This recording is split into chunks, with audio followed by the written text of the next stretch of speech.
All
right. Hey guys, I'm looking at chat.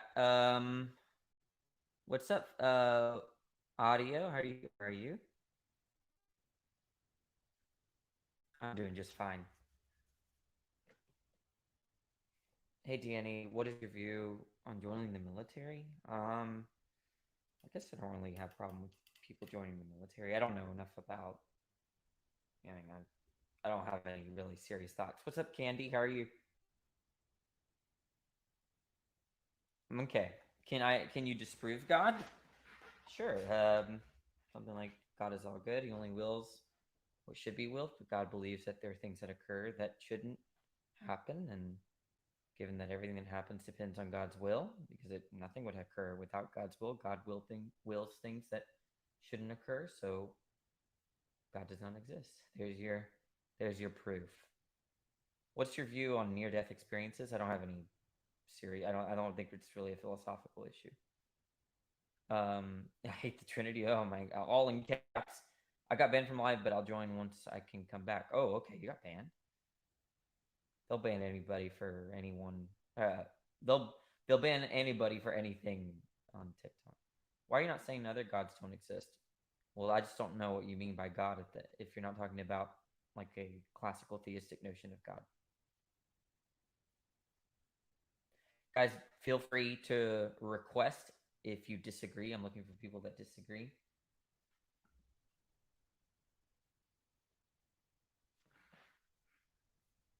What's the moral anti-realist? I just don't think there's any morality outside of our stances.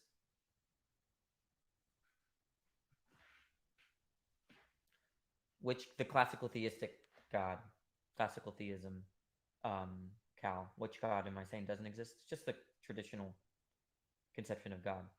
Austin Small, I'm glad you agree with everything. Christmas, do you celebrate? Yeah. I mean, it's like a family thing. Jesus coming back soon? I don't think so. Christian God is it's part of that tradition of the classical theistic God or the triumphant God. So morals are a construct. Depends on what you mean by construct.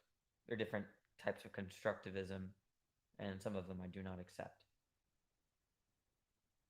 I believe in Santa Claus. Oh, congrats, man. They've been saying Jesus is coming back since he died. It's true. It's been a while, hasn't it? It's soon, though, right, Audio? Morals are subjective, sure. I believe in Jesus, but I respect your decision. Okay. Which ones do you accept?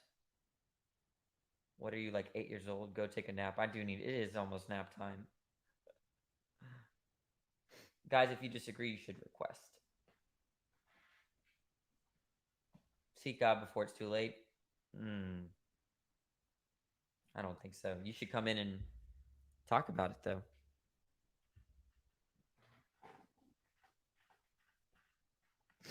Which constructivisms do you accept? I mean, it's more like like if people think morality is just like a intersubjective agreement, I'm not going to accept that kind of constructivism. What's up, Denial? Have you ever heard any evidence to make you believe that Zeus was a real person? No. Even if you don't have faith, why are you saying stuff about it? Because it's interesting, right? Same reason why people like to talk about Star Wars and Harry Potter. I just like to talk about why Christianity doesn't make sense. Are you an atheist? Yeah, I am. And not just Christianity, but like any kind of theism. Who is you to say that God doesn't exist?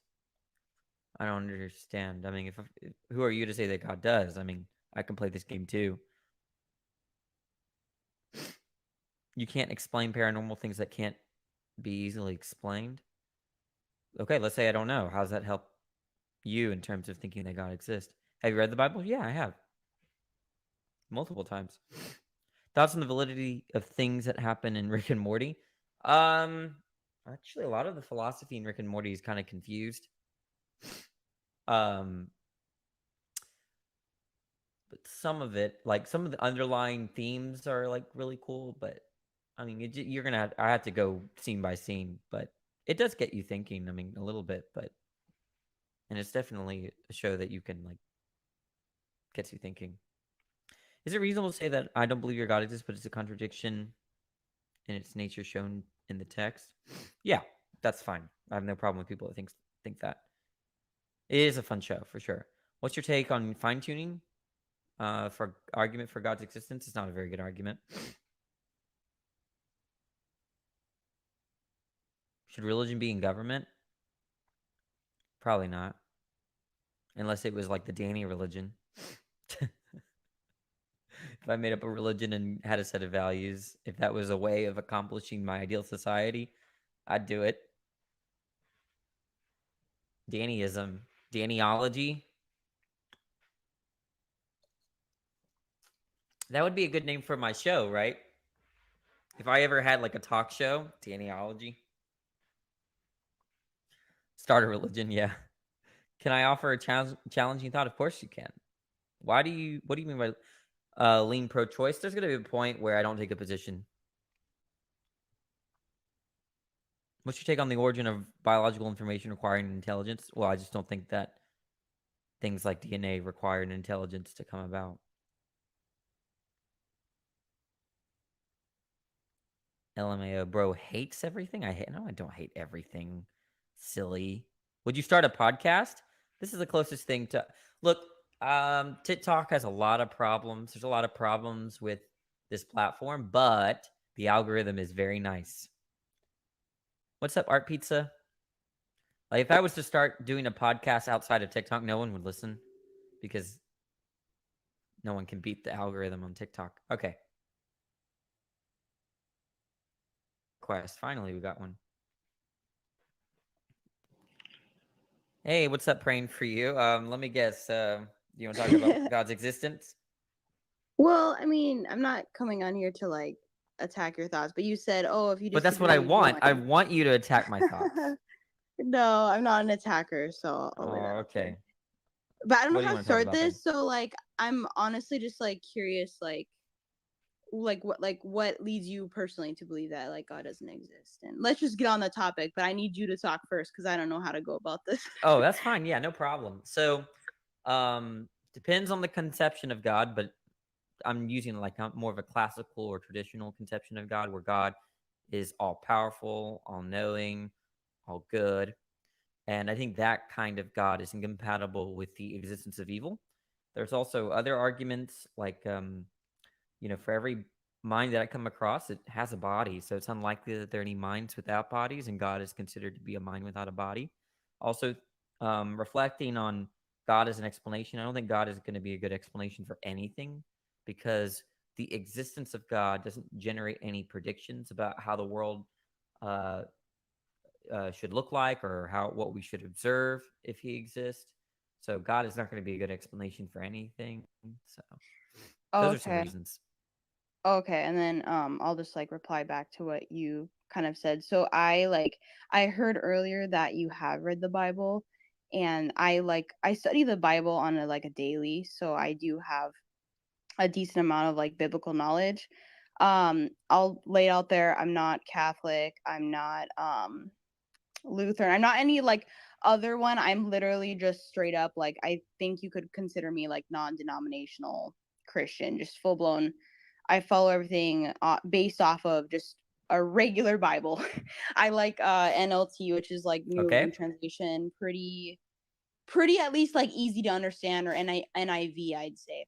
Anyways, with that being said, you had mentioned that God doesn't have a body. That is not true. He does have a body. It's just that he's so pure. Like it talks about in the Bible how like he had to go on I can't remember. I think it's like the mountain. I'm so bad with the names, but Oh, Moses, okay. Well, the story with When Moses. Moses went to Mount Sinai, right? Yes, thank you, Mount Sinai. So, Hmm. like he was so pure and he Yeah. was telling Moses, like, don't let anyone pass like this barrier. Like they will burn, they will like die if they do. And he was very strict on that. And the reason for that is God is so pure. He is so good. Like he is the entire essence of good. He can't have bad at all in general. That's why, like, obviously, because people were born into sin, he can't just let them past that barrier. Like Moses was the only one who was able to do that. And like Moses was like purified. Like there was a process that he had to go through in order to be able to even like be in God's presence, right? So God does have All a right. body. So It's just we have that enough to talk. Okay. Yeah. We have enough to talk about because like there's a lot to talk about here. But okay. Do you think before creation God had a body? yes, Okay. Do you think God is timeless? yes, Do you think God is in time or outside of time? outside of time. So he is timeless. Okay. Is he Yep. spaceless? Is he outside? Okay, so that's kind of my issue is that if you think God is timeless and spaceless, what does it even mean to have a body? Because the way that we Can understand bodies can you is that reiterate they're for in time me? and space. Can you reiterate for me Yeah, what you so mean like by spaceless? the idea is that something that's we could analyze this as a physicist, which I'm not, but the point is that space is a potential I guess locality where something could um, be in that space. So it's like you can think of like a location, something that could take up space. We might think of matter. Sorry, And then can I there's put probably in physicists out there that are like dying out there, but the idea is that if there's a body, it's in space for it to occupy, right? It occupies So space. so then So like my without space, you perspective, couldn't have a body. and remember, of course, like I'm coming from a Christian perspective, so of course, obviously, you and I clearly are going to have different like beliefs on this, but to me, that is a human construct. I know that space is science, and I'm not going to disregard science in any shape or form, but that is a human construct. So it's like you're trying to be like, oh, well, this doesn't explain this, but God is God. You know what I mean? So even if you don't agree, like my mentality is going to be Sorry, what are you saying is a human construct? like you're trying to kind of like almost like disprove God because of like you were saying something like the thing about space and like, oh, if he's not in a certain location. But it's like he like if he created the universe, like there's nothing to like you can't say that he's in the universe. I don't know how I'm trying to explain this, but you know what I mean? Like my Yeah, I agree. perspective is I agree. The different than point is human that ideology. and that's precisely the issue, is that people that believe in a classical or traditional concept of God think that he's not part of the universe. He's not in the universe, right? So, but bodies are in the universe. They at least occupy or take up Human space. bodies. So to say that God, okay, well, divine bodies. What is a divine body? What does that mean? What do you want me to like? What are you expecting for me to describe? The divine Well, look, body is we something know that's what not a human. body is. Like okay, but look, this is a body, right? This is something that takes up space, right? Now it's not there's no mind like in control of this, right? But the point is that a body is just very simply something that takes up space for our purposes. Okay, so if you're saying that God is not in space time, right, then we're not the sense of body that he might have can't be anything like the sense of body or the concept of body that we have when we say, well, there's a body of water over there, or there's a person with a deformed body over there, or something, I or hear you. You're my, talking about like you know, I'm trying to like listen to your perspective, and what I'm getting from that is like to me what it just sounds like is you're talking about like this earth, like you're talking about like, oh well, it has to be this, and then so like I guess I'd say let's shift it a little bit. Like I have a question for you. sure, So yeah, like go ahead. I think it says you do not believe God exists. So like, do you have a belief at all, or like are you atheist? Oh, I think it says. Yeah, I'm an atheist. Yeah. So I Okay, don't. so I think God does not exist. I think there are good reasons to think that God does not exist too. okay, and then like I'm sure you get hmm like the argument all the time, like okay, well, how are we here? Because that's like everyone's Yeah. like point. I mean, it's a decent point. Well, okay. So if someone were to ask me why am I here, I have all sorts of answers, right? But there are going to be some unsatisfactory answers. For instance, if someone asked me that and I said, "Well, my parents had sex," that is an explanation for why I am here, right? But that's not really the question is, why are we here? Ultimately speaking, right? That's the question, right? Is there like a fundamental explanation for why there's something rather than nothing, or why there's life rather than no life? And I think that if you keep on asking the why question and you get to that fundamental explanation, I don't think there will be a fundamental explanation. Not even if God How do you explain does cause and exist. effect then?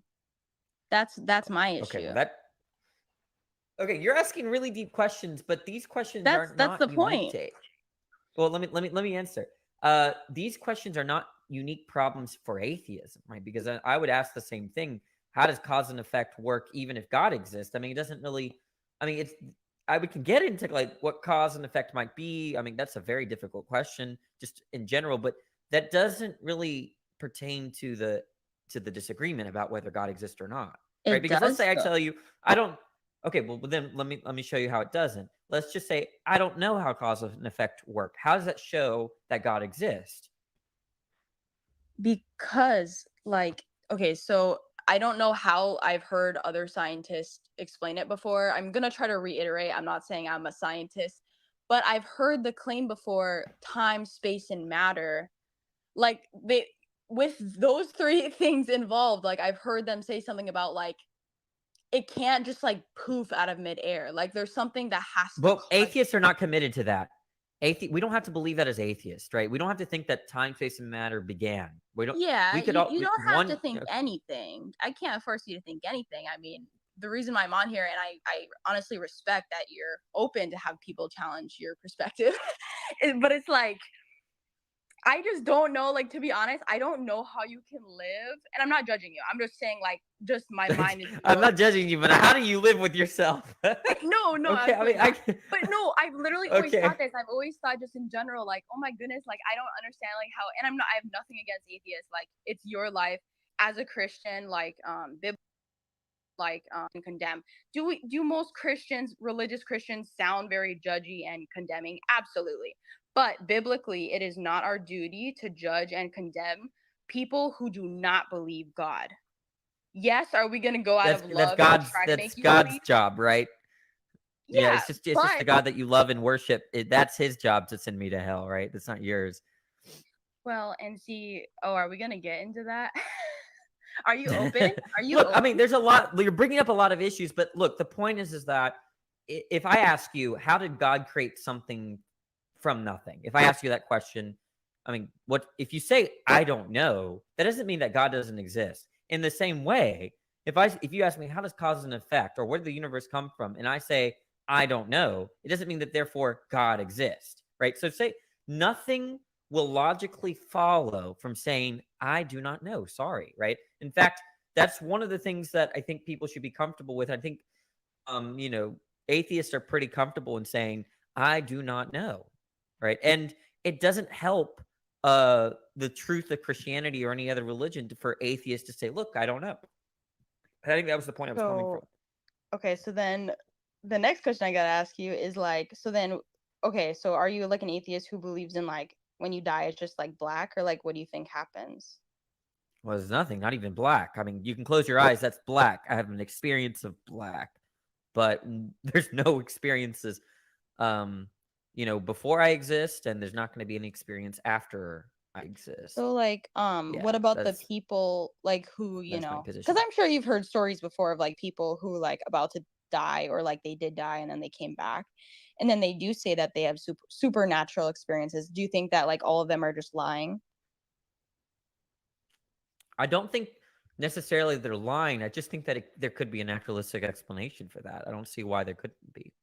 I mean, it's like when people have like incredible trips on acid and mushrooms and and they say that those experiences are supernatural, but I'm just raising my eyebrows. I'm like, how are you ruling out a naturalistic explanation? That's how I look at after death or near death experiences or whatever you want to call them. I think they're called NDEs, near death experiences. Yeah. So, and But I'm not then saying they're not having the experiences. Like I don't want to say to the person that's tripping on acid that you're not having these experiences. They are, right? But I just don't think they're supernatural, whatever that means. So then what is your take on oh frick, I'm losing my train of thought.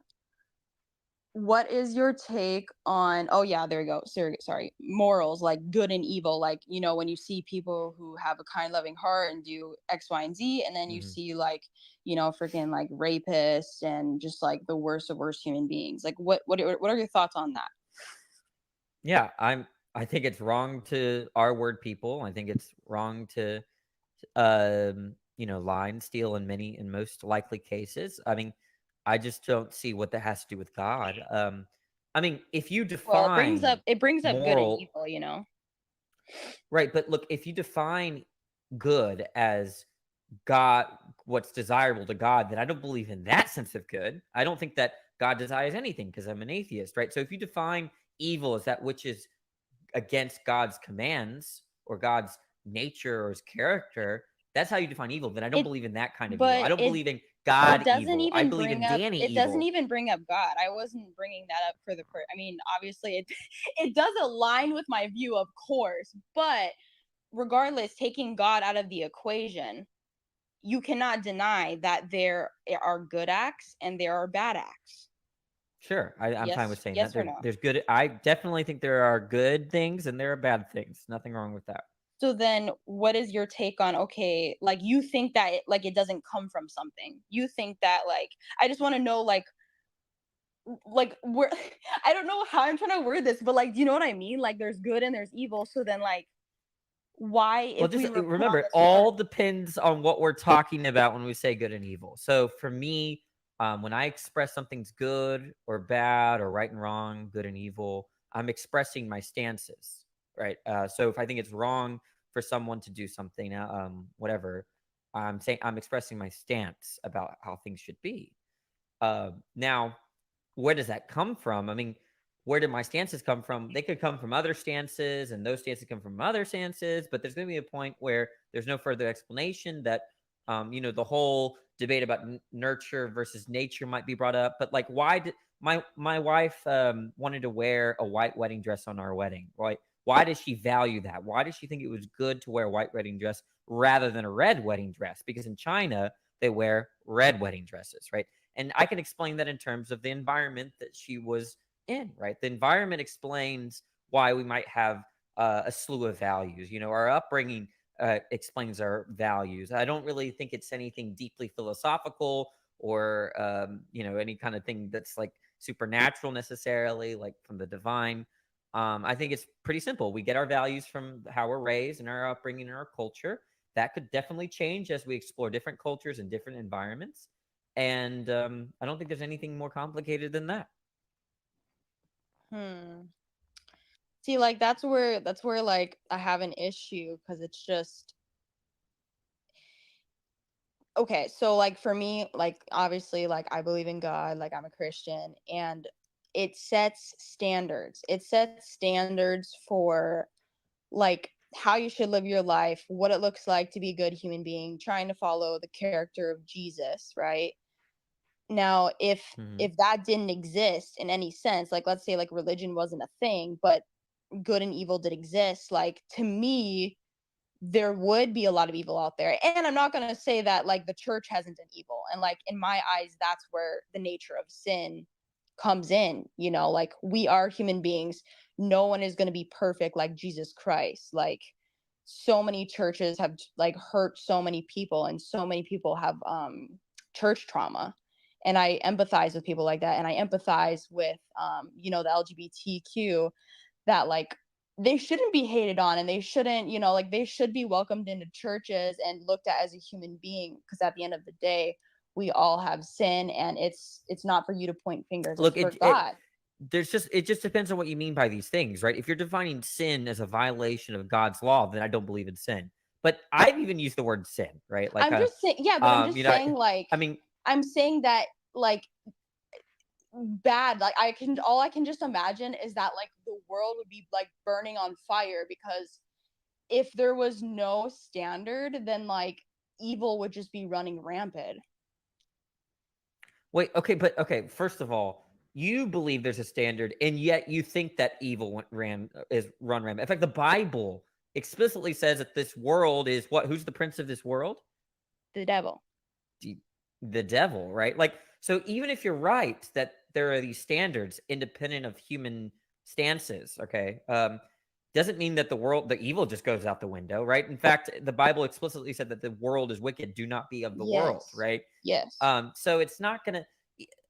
I don't think that even if you were right that that these stances exist independent of our thinking, like suddenly there's no evil. I mean, there's tons of evil still, right?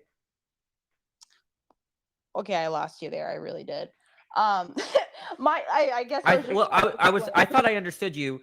I thought you said that look, if there's no standard, evil would go rampant. But I'm just saying that on your view, there's standards, but I evil's know already and rampant. like right now I'm trying to come at your view. Like I'm trying to like clearly I believe, and I've read the Bible. I definitely know what it says. But I'm just trying to come at from your view of like okay, so like if religion didn't Use of the exist, roses. but good and evil was still a thing, I'm like taking religion out of the Well, picture. look, it just depends on what you mean, right? When I say something is right or wrong, usually I'm expressing my stance, right? Now, when you say something is morally right or wrong or something's evil, right, that you might mean something very different. And based on that meaning, I can analyze whether we agree or disagree. Because if what you're saying is that, our wording is evil, and that just translates to God hates our wording, then I understand what you're saying. And I could say, well, that statement is false given that God doesn't exist or something, right? I'm not going to argue. It seems like it's no longer an argument about morality, but an argue about God's opinions or God's preferences about how the world should be. God's stances, in other words. So when I say evil, I'm not getting into the specifics. I'm just saying, like, I'm guessing that we can agree X, Y, and Z things are evil, like, I don't know, robbing a bank, murdering someone, being a, rapist, like X, Y, and But look, Z. I Like, would look, but my point's not being taken. The point is that if what you mean by that, because if you say that robbing a bank is evil and evil just means goes against God, then we don't agree, right? But when I say our what wording is is your definition of evil? I'm sorry. I'll stop. I just want us to have something an open like, conversation. I'm not trying to say yeah, that you believe what I'm saying. I'm just trying to come at my stance. We don't got to do this reiterating. Like, just yeah. I'm saying, so when something's evil, it goes against my stance. It should not happen according to what I value. so what Something do like you that. value? Is my question. What do I value? I mean, that's like a word. That question is like, what's your favorite movie? I mean, like there's all sorts of things I value. I value conversations like this, right? I value people having health care. I value people being well fed. I value my wife. I value all sorts of things. I mean, I don't know. So There's all sorts of things I value. like, I'm asking, what's your definition of evil? Not my definition, your definition. That which should not happen according to my stance What? or according to my values. That which should Yeah. not So like, happen I'm asking you according to to my get into stance. the specifics, but you're kind of like, You want examples yes. of what? Yeah, there we go. Okay, so Examples. okay, examples of evil. So I mean, I think like let's just make it as easy as possible. I think like something like the Holocaust is evil, right? I'd agree with that. So I'm against the Holocaust, right? Mm-hmm. All right. Racism is evil, right? I'm against Mm-hmm. racism. I Absolutely. mean, those are easy. Yeah. All right. Okay. So with certain things like that, what you just said, we both agree. Mm-hmm. There are certain acts that we would consider someone to not be a quote unquote good person. I'm not saying a God standards, but you personally would not consider them a good person if they're doing Mm-hmm. things like that. Am I right? Yeah, definitely. But when you say you agree, Okay. are you saying that we share the same stance? No. I'm saying that Okay, so then we I'm don't picking agree. like one line. No, so I'm picking what's something like what's the ground level? What's the one thing that Danny and Praying for You can agree on? I'm not saying my beliefs. I'm not saying your beliefs. I'm saying the one question that I had for you. We both agree that the Holocaust is quote unquote evil. Okay? Am We I might right? use the same terms, right? And it looks like agreement, but I think you might mean something different when you say evil than me, such that we may not be in agreement. Again, Because all I'm saying, dude, you're okay. If anybody else joins on here, you're like making it extremely difficult. And I expected that. I oh well, expected I'm sorry for that. but But damn, look, like I feel like we're getting into the science of words. well, that's what a lot of this is. It's to clear up our language. The point is that when a Christian says something is evil, I think they're talking about something totally different than what I'm talking about when I say something is evil. Okay, so I'm just basing it off You the see what I'm question that I saying? asked. But do you see what I'm saying? I'm just basing it off the question that I asked. I'm not like, and I'm trying to reiterate that right now. Well, okay. I thought you brought up morality in the context of God's existence, right? Well, And I'm trying to if you're lead it in a direction, and you're allowed to disagree with that. But I'm trying to get you to think, but you keep stopping me before it's even allowed. oh well, am I interrupting? I'll let you finish your thought. So, okay, so essentially, all I was saying is that there is a certain X, Y, and Z acts that I hope you and I can agree on that are considered evil. Not bringing God into it, just something that's not good. So we both have a certain, not saying we have the exact same sense of morality, but most decent individual human beings have a certain sense of morality between good and bad. God out of the picture, So in my belief, not saying your belief, but in my belief, I don't think it's possible. I don't understand. I wouldn't understand unless, again, I have certain beliefs, why we would have that initial morality.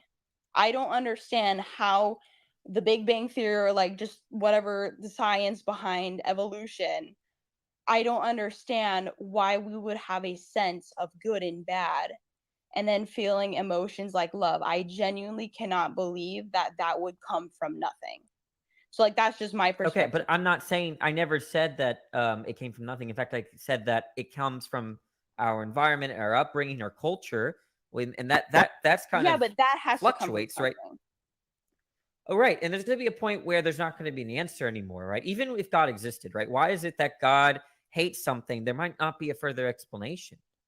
Right? Why does God hate lying? Or, like, is there a further explanation for that? Probably not, right? And if there is, what explains that? And if there is an explanation for that, what explains that? And there's gonna be a point where there's no further explanation.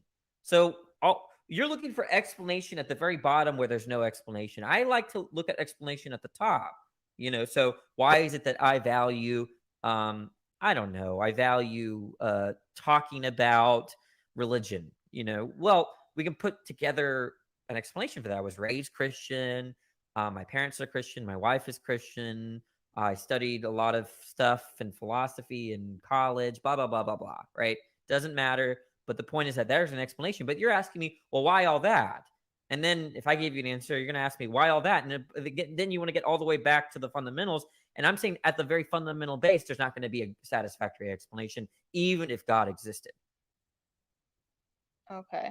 So I don't know. I don't know. Do you have any questions like for a Christian? Because Yeah. I'm just Okay. like curious. Yeah. Okay. Yeah. So, are you a Catholic or Protestant? No, like I said, I would consider myself like Okay. non-denominational. Probably like Do a you think you? low-key evangelist. Oh, okay. Evangelical. Okay. Do you choose your salvation, or does God choose you for salvation? No. Well, if we're gonna get into that, geez. I think that it's genuinely free will, but there are, like, biblically, if we were to deep dive into certain scriptures, there is room to believe that, like, okay, so if an airline gives out 100 random free plane tickets for people to go on a free Hawaii trip, that's them Mm-hmm. being genuine and nice, and someone who has to pay would more than likely be happy. They'd be happy for that other person. Oh yeah, you get a free trip. Like, that's a good thing that they're offering that, right? So the reason why I bring that up is because there are select. God does have select. So they essentially got the free plane ticket. That's what I'm trying to refer to. They got the free Hawaii trip. There are some individuals, biblically, this is a belief that there are some elect who they're destined for heaven. And one of those examples biblically could be Paul. He was Saul, he murdered Christians, and then, he got his heart softened, he became a devout follower of Christ, and, he got persecuted ultimately for being a Christian. But he went from someone who literally like murdered Christians, but now is like obviously going to heaven because he was Mm-hmm. devoted to Christ. So many would argue that Paul was one of those elect. He was destined Okay. regardless of how he acted. But anyways, so there's a certain amount of elect, but not out of that elect, the rest is free will. That's what I believe. Okay. So let's first talk about the elect stuff. So you had a man that was literally killing Christians, people that followed Christ, right? He was a Yep. murderer in God's eyes, and God picked him in a way to like change his life around. Now, Yep. why doesn't he do that? Why did he? What is God's criteria? Right? I don't do that kind of stuff. I think I'm pretty. My whole family's Christian, and I'm not planning on murdering them. Right? Why Yeah. wouldn't God want to intervene in my life in that way? It seems like that's what I would expect if he loved me. If You he didn't loved you didn't get the the free Paul, wait, Hawaii I'm almost done. ticket. Wait, I'm almost done. Wait, let me finish. I know, wait, but let me finish really fast. The point is that God loved Paul, the murderer of Christians, right, more than someone like me who I think I'm pretty nice to Christians, but if I continue on this route under Christianity, maybe your version of Christianity, I'm going to hell, right? Whereas Paul gets the pass. So how does God decide who to pick? I think I don't understand his criteria. Well, I will say I am not God, so I can't give you his mentality on that. But I do believe that, like, for whatever reason, God does it biblically, he does choose some of the lowest of the lows. Like, he created this earth, so yes, there's free will, but there are certain things that he will and will not allow to happen. So we all have a choice on whether we get to choose him or not, except for those Hawaii ticket people. But humans get free will. But for example, like, if we bring in, I'm trying to like use examples so you know what I'm talking about. Like, for example, end times talk, like Book of Revelation. Certain things have to happen before Jesus Christ comes back. And the evil, so if we bring in evil, like the elitists, I believe the elites and world government, I think they're bad. I think that they're for Satan.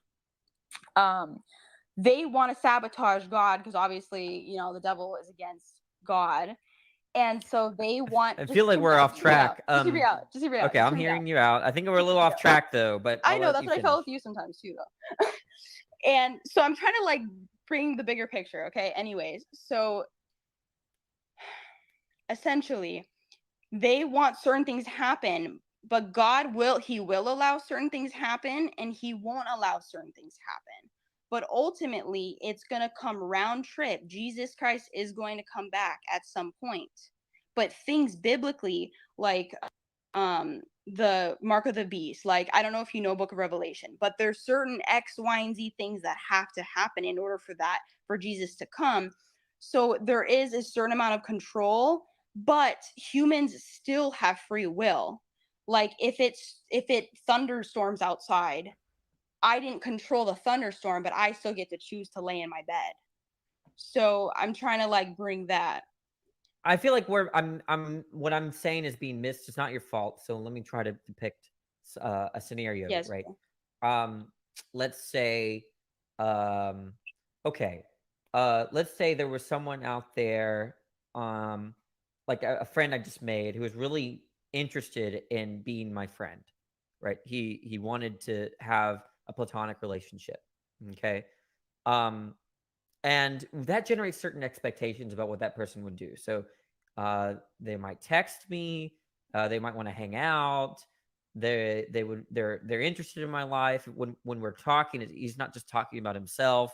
He say, hey, how was your day? I might be depicting something more than just platonic, but it doesn't matter. The point is that if there's someone out there that I know or that has access to me, that's really interested in being my friend or being in a relationship with me, that's going to generate expectations. If someone tells me there's such a person, but that person ignores my text, ignores everything I have to say, doesn't want to hang out with me, I just don't think they're interested, right? So if God is just a bigger version of this, right? Christians and other certain religious people want to say that God is not only just my friend, he's my creator and loves me more than anyone could love me, right? And that generates expectations. Why is it that I only have expectations of humans and not expectations of God in terms of what I would expect if this God actually loved me and was interested in having a relationship with me, right? And then when I hear stuff like this murderer Paul guy, God being interested in hanging out with him, but not with me, it just seems like it's not very likely that there's a being out there that loves me, created me, wants to have a relationship with me, but does zero, right? At least nothing obvious, right? To kind of start the relationship, right? In whatever kind of way. Well, and I just think yeah, go ahead. So, okay, hold on. So what do you want me to touch on? Do you want me to touch on the Paul thing, or do you want me to touch on God? You're saying like reaching out to you as like a friend, and yeah. They're linked, right? The point is that this being is supposed to love me as much as Paul, who's a murderer, right? But there's just no evidence to suggest that he's interested in my life, that he's interested in getting to know me. He's distant, right? And that's just not what I would expect. Well, if there with was, God, if he loved me. Well, I can't say there's never going to be evidence because, like, I can't prove it to you unless I were to show you, like, I don't know, pictures from websites, but you would probably be like, oh, that's fake. Where are your sources from? But there's actually a lot of things that point to God existing biblically with human, like, evidence, with, like, science of, like, the Nephilim, people finding giants. Like, biblically, there's been prophecies of the moon Well, let's say that's all turning true. That's not orange. my problem, right? My problem is not just, there's a being out there that created the universe existence. That although that could be a problem, my problem is that people are telling me that this being loves me and is interested in having a relationship with me. That's the part that doesn't add up, right? So it says, let's say you're right, Well, all the Nephilim science stuff. Just what if this being exists? He's just not interested in me, right? why do you feel that way? Well, the same way that I would feel if you told me there was someone that was interested in being my friend but ignored my text, right? Didn't try to pursue any kind of hangout thing with me, So, but, or like, what would you expect as being pursued? Like, what would have to happen in order for you to be like, oh, God wants relationship with me? well, number one, God is all powerful. He knows how to get me to believe that he exists. He But knows then how to that do wouldn't be that. free will, though. How would it not be free will? You can't Well, convince someone because of something. because he does. You're right. Well, obviously, I'm not saying you believe this, but I'm saying from a Christian perspective, God does. Yes, he does know exactly what you need. But if he went in that from that, that little tunnel vision, like, oh, I know exactly what Danny needs in order to believe me, and he did that, then that wouldn't be free will, right? Wait, can you be convinced of something? Have you ever been convinced of anything by someone else? Yeah, Ever? yeah, Okay. Did they take away your free will as they convinced you? No. Right? So God knows how to convince me without taking away my free will. Just like humans do this all the time to each other. We exactly, convince each other of things. exactly. The thing So is then like, it's not I'm about free sure you've will. heard, but believing in God is not, again, church is so religious, not into religion, but having a relationship with God is a two-way street. So the way I see it is like that art piece of, like, you see those two fingers like almost touching. God already has his finger out, but because of free will, you are the one that has to reach. You have to reach and touch his finger. I'm not going to tell you that it doesn't take work. I don't It see takes his work finger to though. get where I'm at. And here's the thing. So I I I don't see was the never finger. I I don't was see the never hand, right? atheist. I was never atheist, but I was just, okay, you have to go to church because it's Christmas, or like, I was just forced, and I did not care. I lived my life however I wanted, and I kept falling time and time again. Like, bad thing after bad thing after bad thing would happen, and I kept telling myself, I was like, you don't need to pray to God. I literally would want to pray. I would literally get down on my knees and be like, my life is crap right now, and I'd want to pray, but now I see it as pride, but before I didn't see it as pride. I'd be like, no, like, you can do this yourself. Like, I don't need God. Like, I can fix the table broke. I can fix it myself, right? And so it did work for a little bit, but after the third or fourth time, I was like, what the frick? Like, it keeps happening. And so I think that, look, the point hear me is out. that No, I'm not let me even finish. saying that. Let me finish. I don't interrupt you Uh, that often. okay, you kind of do this, and with all due respect, you kind of ramble a little bit, right? Just a little bit. No, well, you think I And ramble if I've you're been not listening. If you're not listening to what I'm I'm saying, then I'm listening, definitely right? But rambling. it's a little rambly, okay? Okay, All right. Look, anyways, you got to. I don't you're know. not gonna I let think me that you're finish, huh? rambling. If you don't think you're rambling, then there's a problem. You're not gonna let me finish, are Okay, you? if you insist, go ahead and finish. Thank you, I appreciate it. I'm gonna let But you finish. Go anyways, ahead, because I respect I'm just you. trying to answer your. Go ahead. Thank you, I respect you too. Okay, so anyways, time and time again, I kept struggling.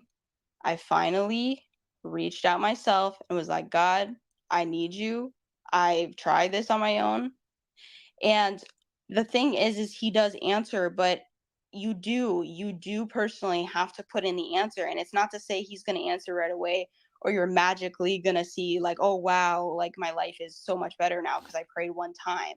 No, it is a building relationship. I'm not for religion. I'm for a relationship with God. And he does, like, I'm sure you've heard testimonies, but my life had been blessed 180. I've experienced supernatural things, like, for example, speaking in tongues. But this all had to grow. Like, I didn't just turn to God and all of a sudden I was this perfect, like, not sinning ever Christian. No, like, it was a growing relationship. I definitely was still living in sin, You're but I missing was my point, trying. though. My point is, Okay. it's just this is not what I would expect, right? Look, I'll give you a case where you and I are hanging out in New York City or whatever, and then someone starts mugging you. Would you, if I was a good person and powerful, let's say strong enough to fend off your mugger, what would you expect me to do? What do you mean? Sorry, repeat that. You and I are hanging out in the streets of New York City, and then you're starting to get mugged by someone, and I see it, and you know I'm there, right? If I was a good person, and if I was powerful enough to take down the mugger, to stop him, what would you expect me to do? Yes, I would expect you to try to chase after him. Why does God get a pass on this? God is even more powerful than me, and even more virtuous, as you would say, all good, but he gets a pass on everything, including in cases where, I'm like asking, hey, God, if you're there, even if I don't even need to ask, right? The point is that if I could be completely oblivious to his existence. The point is that if there's such a being out there, I'm not worried about it, because what I would expect from a good being, right, is for them to intervene in my life if they really care about me. And it's just not this is not what I would expect, right? In the same way that if I did not save you from the mugger and I left you, right, it's not what you would expect. And that's all I'm saying, right? I mean, is that what you would expect from an all good, loving, powerful, knowing God, to ignore you if you didn't know he existed? That's just The not what I would Bible. expect. Well, and then yeah, it's gonna go back to the Bible. The Before Bible. you go, I'll let you finish. I'm going to give you the last word here, and then I'm going to go on to the next person. So you got the last word. Yeah. Okay. Okay. Yeah. So it goes back to the Bible. The Bible says that Christians, people who are godly, devoted people, they will face persecution. So it's not to say that we're not going to have suffering and pain in our life. Ultimately, again, it's always going to go back to that free will. God is not going to make you a mindless robot and be forced into heaven. And so he's giving you that choice, but it does take work to have a relationship with him. So I hope All right. that I hope you have curiosity in your heart and you try to reach out to him. And I don't know, I know you're gonna let me go, but I'm also just curious. Okay, you can let me go if you want, but I'm just curious about, you said your wife's Christian. She hasn't tried to like convert you? No, she's like a horrible Christian, right? Right? Bing, bing. Oh, she said she's the best Christian ever. But yeah, no, she identifies as Christian, so Okay, but she's not so like like she's not like you know, she's not like hardcore like me, basically. yeah, exactly. You got it. Okay, well. She's like looking at me like, "What are you saying about me?" Don't worry, Bing. You're perfect. Okay. All right. Just like my All right. All username, right. I'm praying for you. Okay. Appreciate it. You have a great one. Thanks, you too. Okay. Bye. Bye. All right. Hello. Hey, what's up? What do you want to talk about? All right. First, we need to get some like premises and like baselines out there, so like we can, so I can truly understand it, so we don't get like messed up or nothing like that. So number one, like, what is the definition of God that you don't believe in exists? Like, what don't you think is like what God don't you think exists? Okay, so the To what traditional standard? conception of God is a timeless, immaterial, all powerful, all good, all knowing, self sufficient mind. Okay. Let me say. Okay. So you don't believe in a person who you don't believe in a, I could say, being or consciousness that exists outside of our time realm, outside of our experiences, that I think you used that word earlier, that controls our reality that we see. And what's it called? Hold on, there's one more word to that. But am I getting like based on what you're saying? Yeah, pretty much. I mean, we're missing some properties, but essentially, yeah, Okay, okay, a mind that created all of the natural world, something like that. okay. And then do you have any like particular reasons for believing this, or is there like So I think the most basic argument for atheism, I think, is anyone could run it. It's something like this: for every mind I come across, it has a body. Okay, so it's unlikely that there are any minds without bodies. God is a mind without a body, since bodies are physical. Right, so it's unlikely that God exists. Therefore, I'm justified in the belief that God does not exist. That's probably the simplest argument for atheism. Okay, well, going upon like the traditional quote unquote sense of God, isn't God a God that exists outside of our quote unquote understanding and reality and stuff like that? So like, even so, a mind, like let's say like, I don't know how to explain it. So we all can explain like 1D concept, 2D, 3D, 4, whatever this is, right? 3 object or 1D objects will never be able to just understand fully 2D objects. 3D objects will never be able to fully understand 4D objects. So in that quote unquote traditional sense, when a God that exists outside of our time, space, body, and all these things, then why do you think he has to be limited to those same standards? I'm not saying he is, right? I'm just saying that what I do understand about God is enough to dismiss it, right? But Because God is a mind, right? God, I can't say I quote unquote, I can't say that I know 100% fully what God is, because then I'd be lying to you, because that's just fact. We all say we is can't. God a person? Does God have beliefs and desires? Is he a person? Does he have a mind? These are all like synonymous phrases. God has his own ideologies. Yes, I can say that. Yeah, like a mind, but I don't know if it works exactly like a mind. Okay. Yeah. Okay. The point is that if God is a point of view, then that's enough that's all I need to know, because, in terms of kind of dismissing it, because, if we're adding all the rest of the properties, this is a mind that has all powers, all knowledge, and supposedly all good. Okay? Well, look. That being, I can reject. That being can reject? I can reject that being, given the argument that I gave. But then because why? For every mind that I come across, it has a body, right? Therefore, it's unlikely that there are any minds without bodies, including God. But there's no substance to that statement. There's just like based off of your experience alone. So like if we're just basing off your experience, am I not tweaking? So it's just then the next human being you encounter, are they going to have a heart? Yeah, but that's when they're labeled as human beings. Because every human being you've come across, every human being you come across has a heart. So therefore, the next human being you encounter will have a heart, right? So I'm giving a similar type of argument. Every mind that I come across has a body. So earlier I definitely said like God works like, I see it as he works like a mind. But I also explained to you that like me and my own understanding, since I am limited to this body and this mind and to this laws of nature and reality, I would never fully be able to grasp what God. I'm not suggesting that. I don't even fully grasp your like electrons, right? Like I only know like on the surface stuff about it. I don't think there's anything I quote unquote fully grasp, right? But what I'm saying is like, you're saying you're giving attributes to a thing that where it literally like traditionally, like to the same traditional sense, doesn't live by those things. Like that's what it says. Like, is God a mind or not a mind?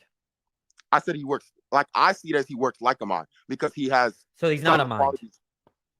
I don't know what God. No one can sit here and say they know what God is. That's why I asked you. Well, then I don't know what you're talking about, right? If you don't know whether God is a mind or not. But that's why I asked you in the beginning. What are you disagreeing with? Because if you're disagreeing with the traditional sense of God, I'm disagreeing with classical theists. Okay. I'm disagreeing with classical theists. If you're not a classical theist, then I don't know what you're talking about. No, because if you're rejecting classical theism, then right now when you say the word God, I'm hearing blah blah blah. No, I believe in the Abrahamic God. I believe in the God of that. God has a mind. That God is a mind. Okay.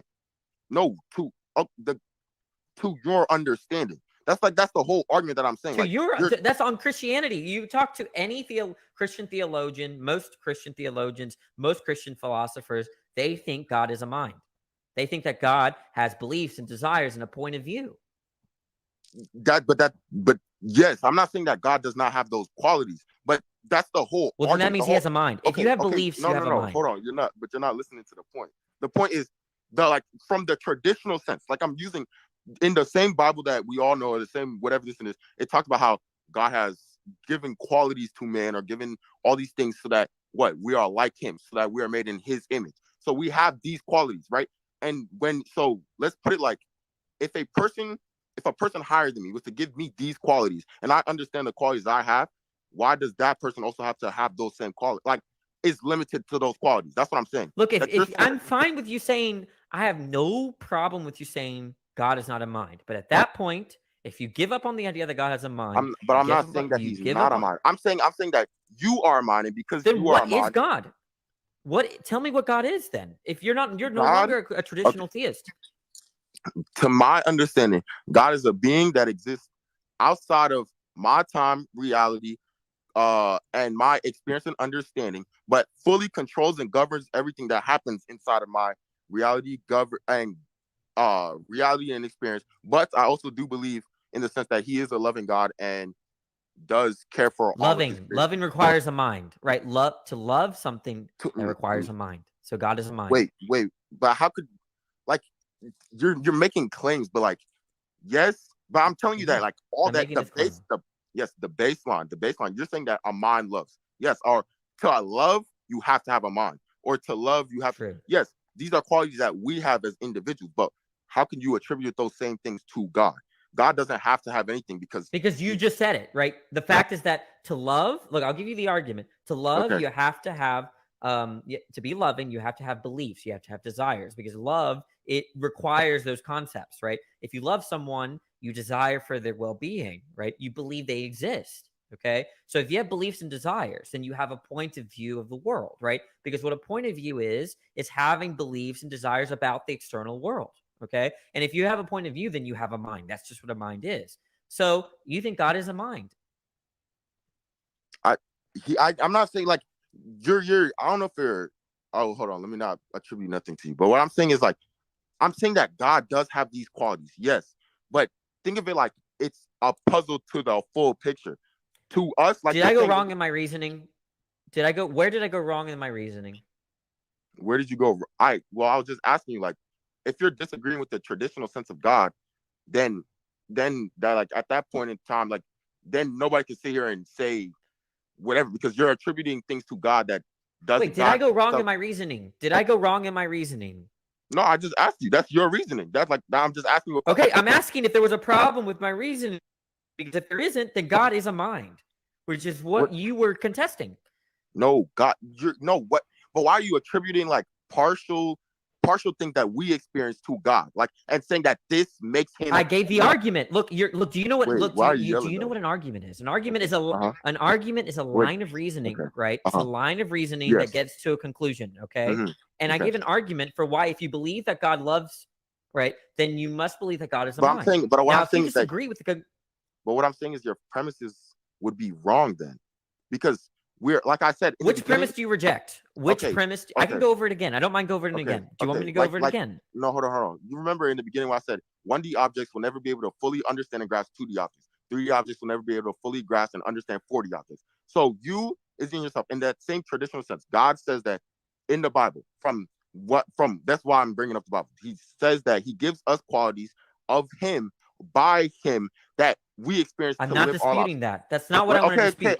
You reject. I just want to know. Look, I gave an argument and you're not engaging with it. I'm about to see what premise you're rejecting.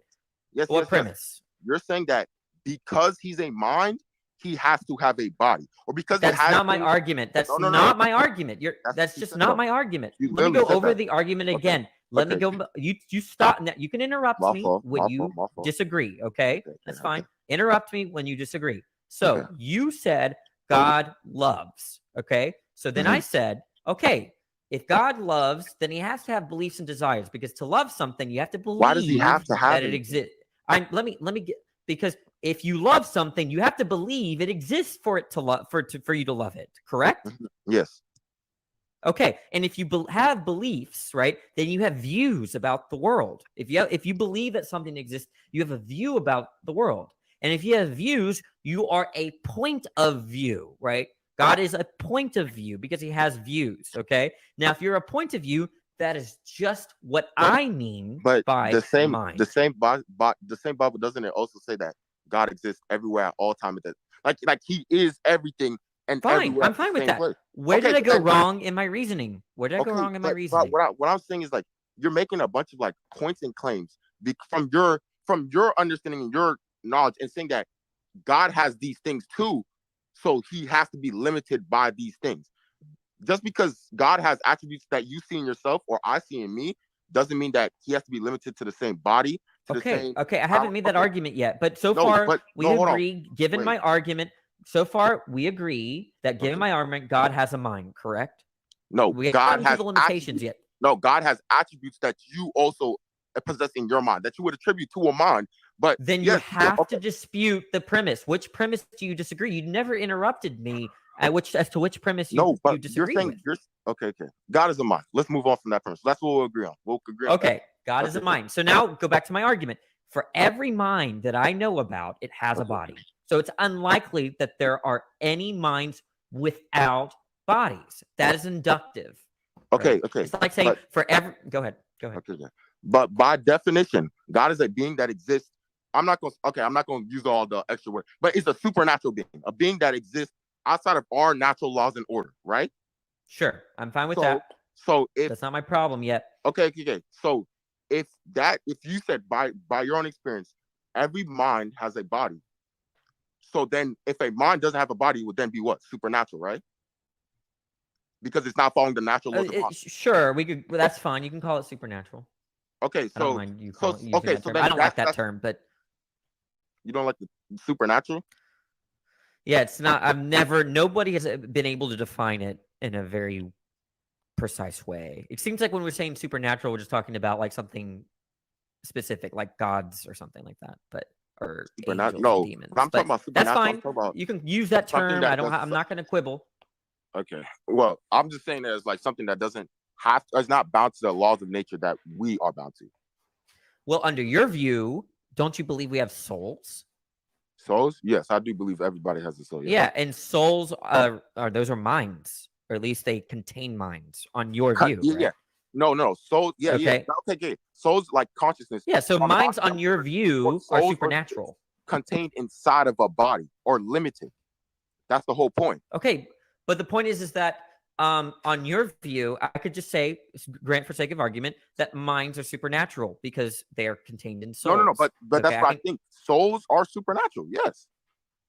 Okay, so the point is that for every soul or animal mind, human mind, whatever term you want to use, there's a body. So it's unlikely that there are any souls or minds without bodies. Wait, but number one, I think that, okay, let me say, you like blanketed my whole statement. Number one, I believe that humans have souls. Animals, I don't know. I haven't gone into that. I don't know ethics about animals, whatever this is. But I do believe all humans have souls. But the same, like you said, the traditional sense, the same Bible that we talk about says that God is in all of us. The same supernatural soul that we're talking about is in every single person that attributes to the same God. Like that same traditional sense that we're talking about, is it not?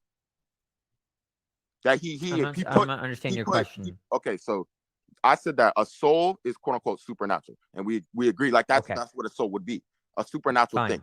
In that same Bible or the same statements of quote unquote God, it says that God has put a piece of Him inside of all of us, and created us in His image. Would that not be this? Like, would the soul not be what God is leaving in us? The body's a limitation. That could be true, but that's not my problem. Like that could be true hypothetically, but it's just not my problem. It's not. Okay, look, baseline. We already established. You already granted me. It seems like you're just granting it to me that God is a mind. No, I'm not. Right? I'm not granting. Well, I mean, yeah. Like that's just a point. Yeah, you're granting it to me, right? I mean, yeah. I guess. No. You said, go ahead, Danny. Go ahead and say God is a mind. Yeah. Now what? And I gave an argument that for every mind, body, therefore it's unlikely there are any minds with a body. But you said no. But God is a supernatural mind, and I'm just pointing out that on Christianity, minds are already supernatural. right? So it won't help you to point out that God in Christianity, souls are supernatural.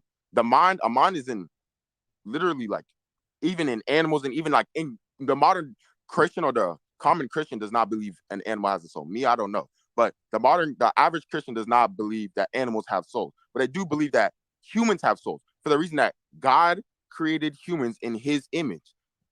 That's the whole thing for this argument. Look, okay, you might be right. Maybe there's something there. I'm starting to think that it might not matter that whether natural, right? It doesn't really matter to me. What matters is the inference that I'm making, right? That look, for every mind that I come across, there's a body, so it's unlikely that there are any minds without bodies. Now, that doesn't mean that it's impossible that there's a mind. Like, it's not like that argument established that it's impossible to have disembodied minds. There could be a disembodied mind, but given induction, it's unlikely that there are going to be minds without bodies, and God is a mind without a body. So is that like the only point that you have to disbelief, like in your disbelief in God? I'm saying that's enough. All right, there are other reasons, but that's like, enough. I think anybody that's going wondering back and forth about it, because like if it was fact, then it would just be because like that's why I asked you in the beginning, what do you believe God is, or what do you believe this quote unquote God that you're refuting is, so that when I go and like give these points, it's about that same thing. Mm-hmm. And so if we both agree on the same points, on the same baseline, then we shouldn't be disagreeing on this thing. And if I'm saying that God is supernatural, no. This is not no. Because for instance, you might have unique experiences where you could accept my inductive argument, but because of your experiences, you're going to reject the conclusion. That could happen. But I didn't bring up notes. I brought up the fact that I know you didn't. It's a hypothetical. The point is that inductive arguments are ones in which if I have a good inductive argument that establishes a conclusion, you're not necessarily committed to it because you might have different experiences than I do. Yes, but then then what is wrong with my statements that I said? Like besides you said that every mind has a body, right? But I'm saying that you haven't really given an argument, right? No. But I'm going against what you're saying. Like I'm trying to go against and tell you why I think that your argument of you're saying that every mind has a body, therefore when I see a mind that doesn't have a body, it's false. Like that's logic 101. Like you cannot get to a premise by that, or could get to a conclusion by that. It's induction. It's induction. Induction is like for every A, there's a B. So it's unlikely that there are A's. But then we can talk about that's all it is. Okay, then we can talk about unlikelies all day. But at the end of the day, then that's just left up to you. Then there's no reason nobody shouldn't be in this live debating you, because at the end of the day, you just believe that one, and no one can sit there and say that's wrong, because at the end of the day, every mind you have seen has had a body. So then, then would be no point.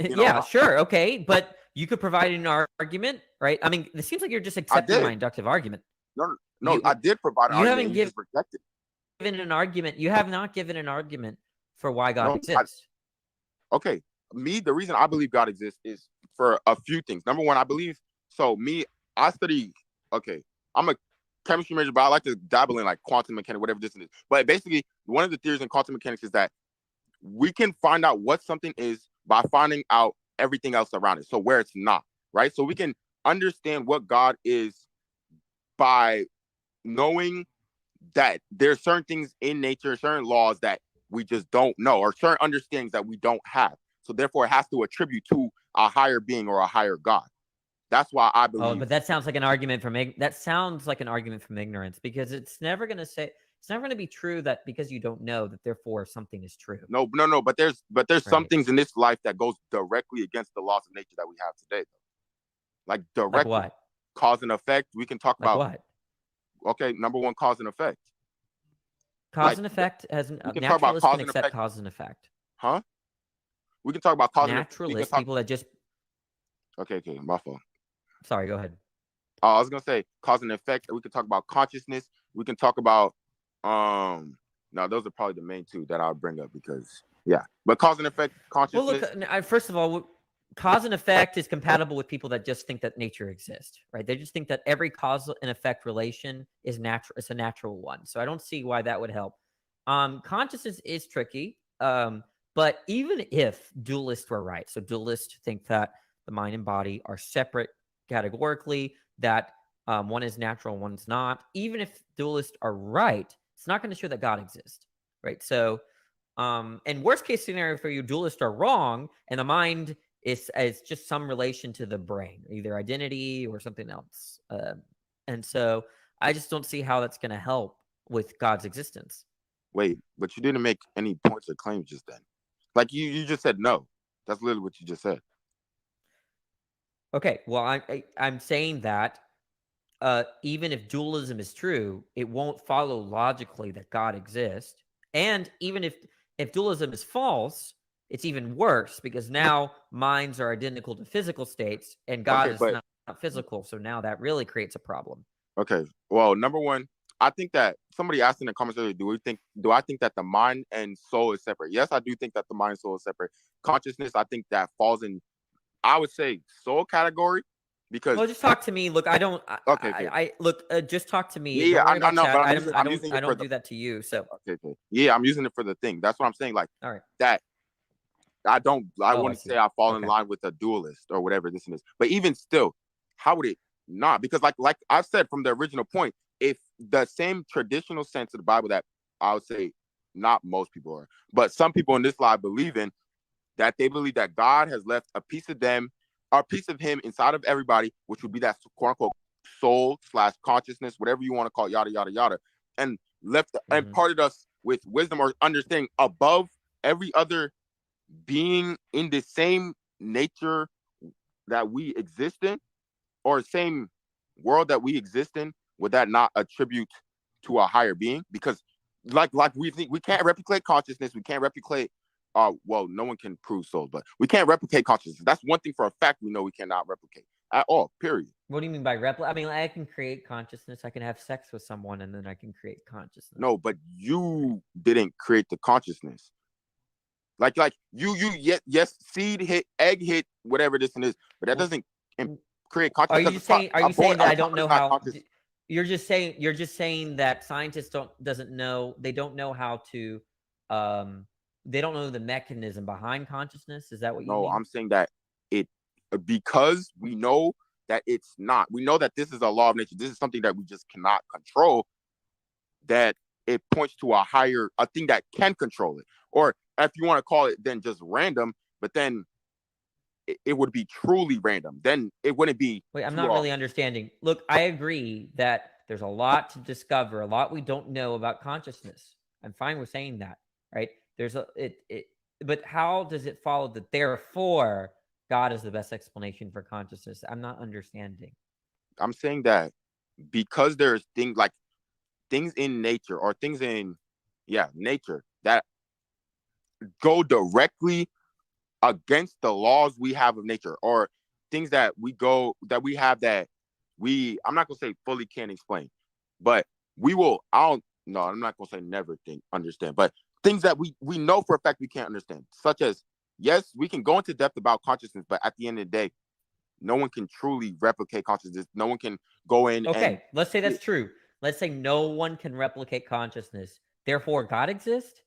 Therefore, it points to a higher being that can replicate consciousness, that puts consciousness into beings. Because, like we said, like there's a time when a person, like they've done tests, like there's scientific, I can even show you proof, whatever this is, but there's scientific studies that have shown like child gain consciousness around whatever, like their own understanding. Like when a child looks into a mirror, they don't actually see themselves in the mirror, right? They just see whatever and stuff like that. Like those are things that are points that one day we do gain consciousness and understanding from something that no one on this earth can sit there and replicate. And like you said, well, you granted me that, whatever this is, but does that not point to a higher being?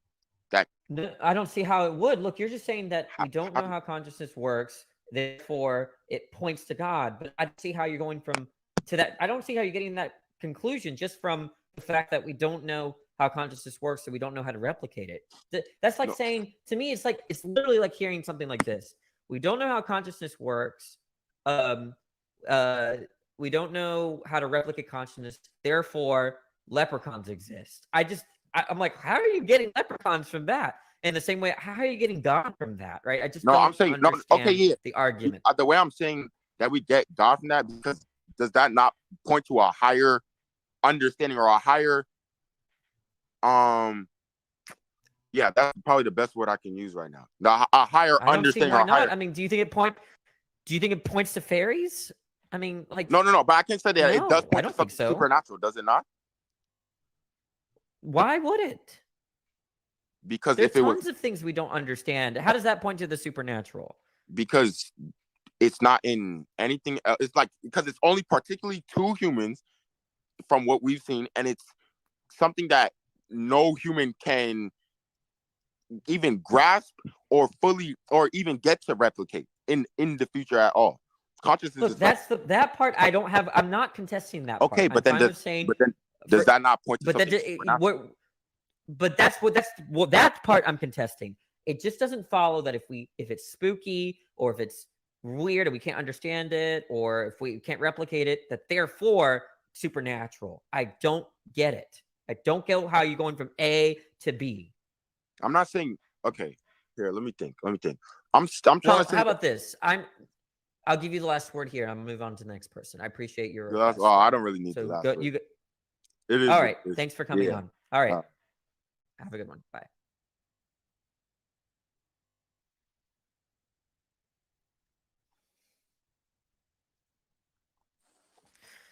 Oh dear. What's up? On, man? What are you gonna talk about? Oh, I remember you. I think I kicked you out like 3 times. Are you gonna behave this time? Because you can't really defend anything or have anything to come back behind what I say. All right, let's just leave it at that. I can't defend my views. You crushed me last time. I don't feel like getting crushed again. So,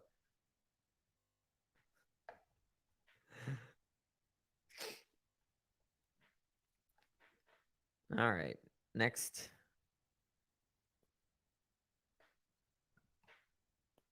Man, I'm trying to accept these people, guys. 1 second. We might be done early tonight. Okay. I'm accepting all these people in a row, but a lot of them have left the box. All right. Let's hope we get this person. There we go.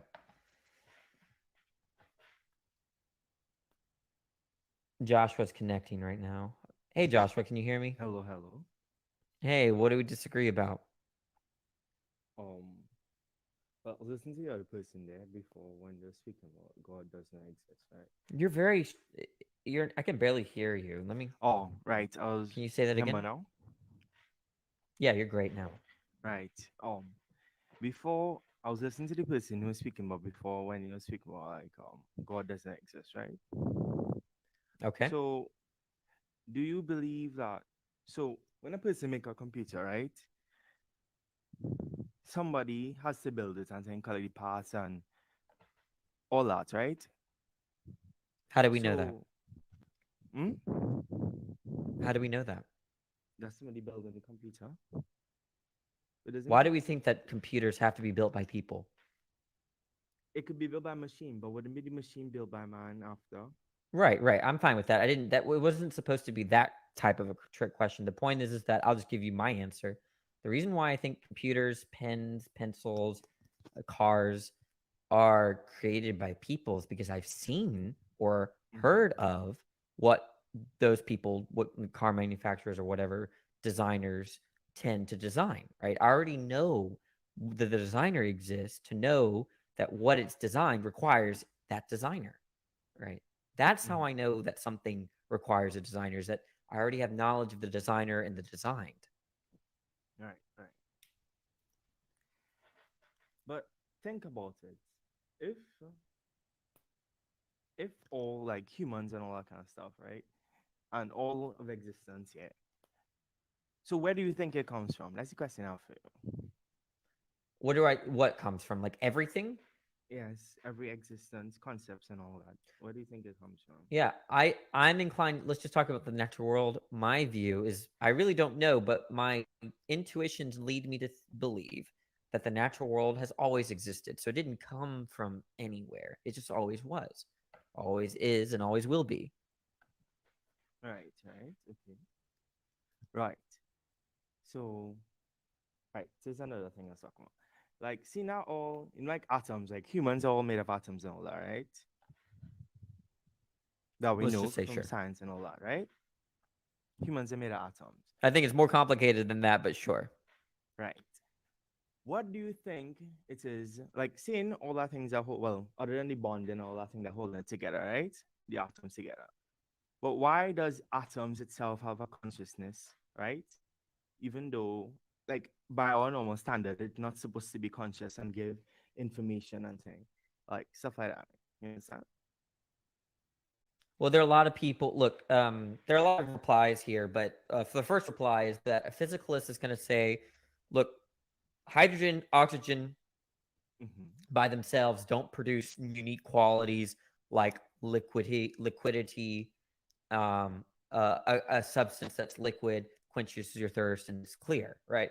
But when you put and arrange oxygen and hydrogen in a certain way, you're going to get new properties. You're going to get a clear substance that, like, for instance, that can quench your thirst. That's liquid and at room temperature, right? So some people call this emergence. There are different types of descriptions for this, but the idea is that you can have a rearrangement of parts to get new properties.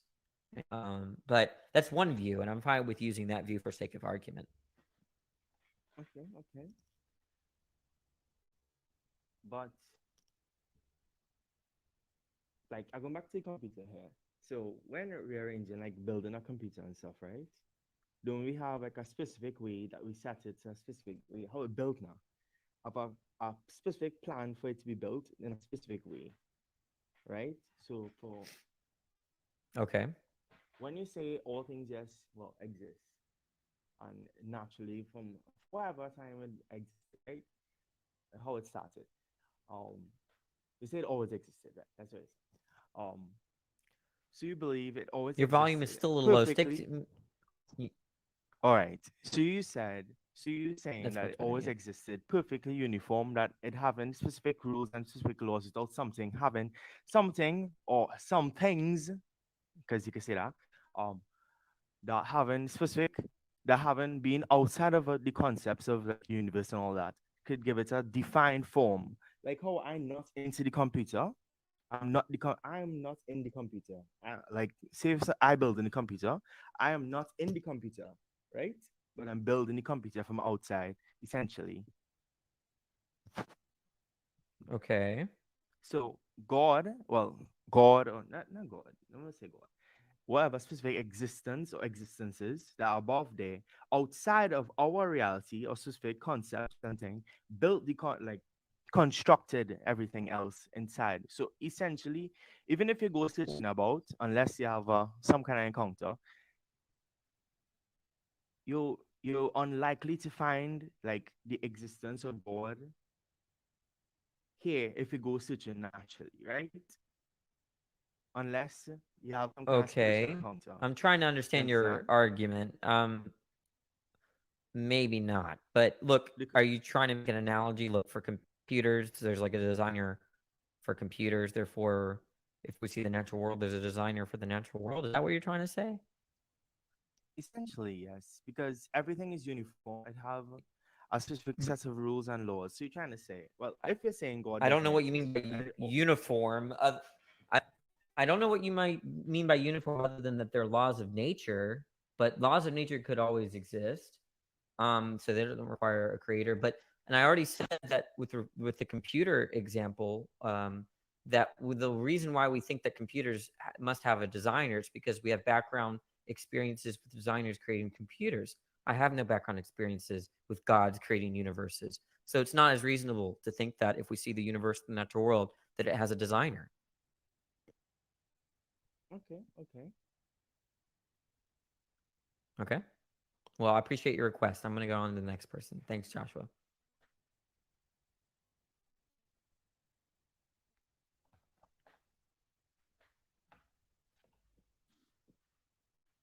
Hey, Matthew, what do we disagree about? Hey, not too much. Uh, wanted to actually chat with you about that consciousness topic you were discussing a little bit before. Something that Sure. tends to be forgotten in the conversation when the argument comes to consciousness and souls is we can intrinsically link consciousness to a physical mind. We can use empirical data to show that consciousness is affected by the state of the brain, using things like traumatic brain injuries, even things like lobotomies or severing of the corpus callosum or any of these topics, they intrinsically have an effect on consciousness, and that can actually be measured on a physical sense. So we know that we might not know everything about consciousness, but we do know that consciousness is tied to the physical mind. Yeah, I mean, interactionists are going to be fine with this, right? Interactionists are dualists that think that mind and body are separate, but they causally interact. So the brain can interact with the mind, even though they're ontologically different. So the point is that I think that data is going to be compatible with something like interactionism as well as physicalism. But, I don't think it's ever going to quite mean, work with like a separation of mind from body, because you'd have to show that it's possible to have damage to a brain while maintaining the consciousness without damage. So, like, are we ever going to see a no, they're not lobotomy that committed doesn't to cause a that. change in consciousness? Look, interactionists are fine with saying that if you destroy the brain, you destroy the mind. That's compatible with interactionism. Yeah, it's just not compatible Right. with a which is perspective. interactionism is a type of dualism, Yeah. right? Interactionism is a type of dualism, right? So they're not going to have any. I mean, it's going to be. I get where you're coming from, like the fact that the brain has this really significant impact on the mind seems to think that there's like a very intimate relation between the mind and the brain, maybe even one of identity, but the data is going to be compatible with dualism, unfortunately, right? So we have to rule, if we're ruling out dualism, we're gonna have to rule it out in a different way. I don't know if I completely agree with that, because just based on inference, every single result we've ever seen from major traumatic brain injuries has resulted in change in consciousness. There's never been a time where it doesn't. But that's compatible with dualism. Okay. That data is compatible with dualism. I see it So, possibly could be. I don't know how much I agree with that, but yeah. I just thought yeah, usually because it's a pretty major topic that gets argued a lot, and the concept of the mind living beyond the death of the brain, we have never seen that to be possible. And that's a big thing that's argued on the theist side. Yeah. I mean, yeah, I definitely get where you're coming from. I appreciate your request. Yeah, definitely. Yes, yeah. Danny seems over it tonight. No, I'm doing. I guess I am low test today. What is dualism? The view that mind, like mental states, like self. Well, self is not a mental state, but self, beliefs, desires, qualitative states, experiential states, certain types of perception. All of these things exist very differently in a category independent from the physical, like brain stuff, atoms, electrons, neurons. So they're not the same. They're ontologically different, or at least something like that. And interactionists think that while they're categorically different, they can interact with each other. So it makes it difficult to falsify, right? So you can't hard to use data to just show that interactionism is false, because they're going to just accept the data and say they're still ontologically distinct. Let me go to the next person. All right. Hey, what's up, man? Sleepwalker? What do you disagree about? Yeah, so I agree with you on most of this stuff here. The only thing I disagree is that I do believe there is a God. I don't believe that this God is tied to, one book or one religion, but I do think there is a spiritual dimension of life. Okay. You see, usually, do you want to finish your thought? Yes. You sounded like you were going to continue. Okay, go ahead and finish your thought. Of course, I don't just want to. Yeah, I gotta explain myself, right? So I've been atheist. I've been agnostic. I was Buddhist for 6 months. Kind of looked into lots of different things, and I just want to share with you what has convinced me of that the most. That there is more to this life, and there is that spiritual dimension. So I figured, if there is something like this, then there should be people who are able to tune into this. So I went to, many different so-called psychics and mediums and things like that. Most of them were frauds, but I did find that some of them actually did have an ability. And I have found even a couple instances. There's a show called The Healer. This is a man from Australia who can heal people. You can see it in real time, just through energy. There's a person named Matt Frazier who is from the US who has countless videos of him being able to converse with people's loved ones on the other side. He's probably the best intuitive I've come across in my research, but things like this have definitely kind of tipped the scale for me that that there is something more. And I imagine you're gonna, respond with all this stuff is frauds, and I used to believe that as well. And of course, you don't have the time to look into this as we're talking, but yeah, I'm a big philosophy guy. I'm not so much interested in the empirical stuff. It seems like what you believe in is just an empirical question, not a philosophical question. So whether there are people that can read your mind, to me, that can be tested for, and you can look into those people that you mentioned and then verify it. The problems that I have, like with God, is that it's very detached from the empirical world. Like it's unfalsifiable. So then it's in the realm of philosophy. So I can give arguments that show that God does not exist, or people could give arguments that show that God does exist. But all the stuff that you seem to believe in is just all empirical stuff. So I don't know very much about the empirical stuff. It could be that all those people are frauds. I mean, of course, I'm inclined to believe that, but I'm not. It's not like I have a defeater or for you right here and right now. But I do appreciate your perspective. I guess the only question is, what is a spiritual thing, right? And how is a spiritual thing incompatible with believing that nature is all that exists? I think that would be the only way, or the only thing I'd be interested in talking about. Yeah. Well, from looking at many of the traditions around the world and kind of in combination with a lot of the stuff I just mentioned, what I've come to believe is that there is a creator, call it God, call it source or whatever. And all the religions are basically just people trying to put a claim on it, making rules and conditions around it, saying, my book is right and yours is wrong. But as far as what the spiritual dimension is, I do think part of it is beyond our knowing right now. I think it's trying to compare it to trying to, explain calculus to an ant. But then, of course, you can say, well, then how are we supposed to prove it, right?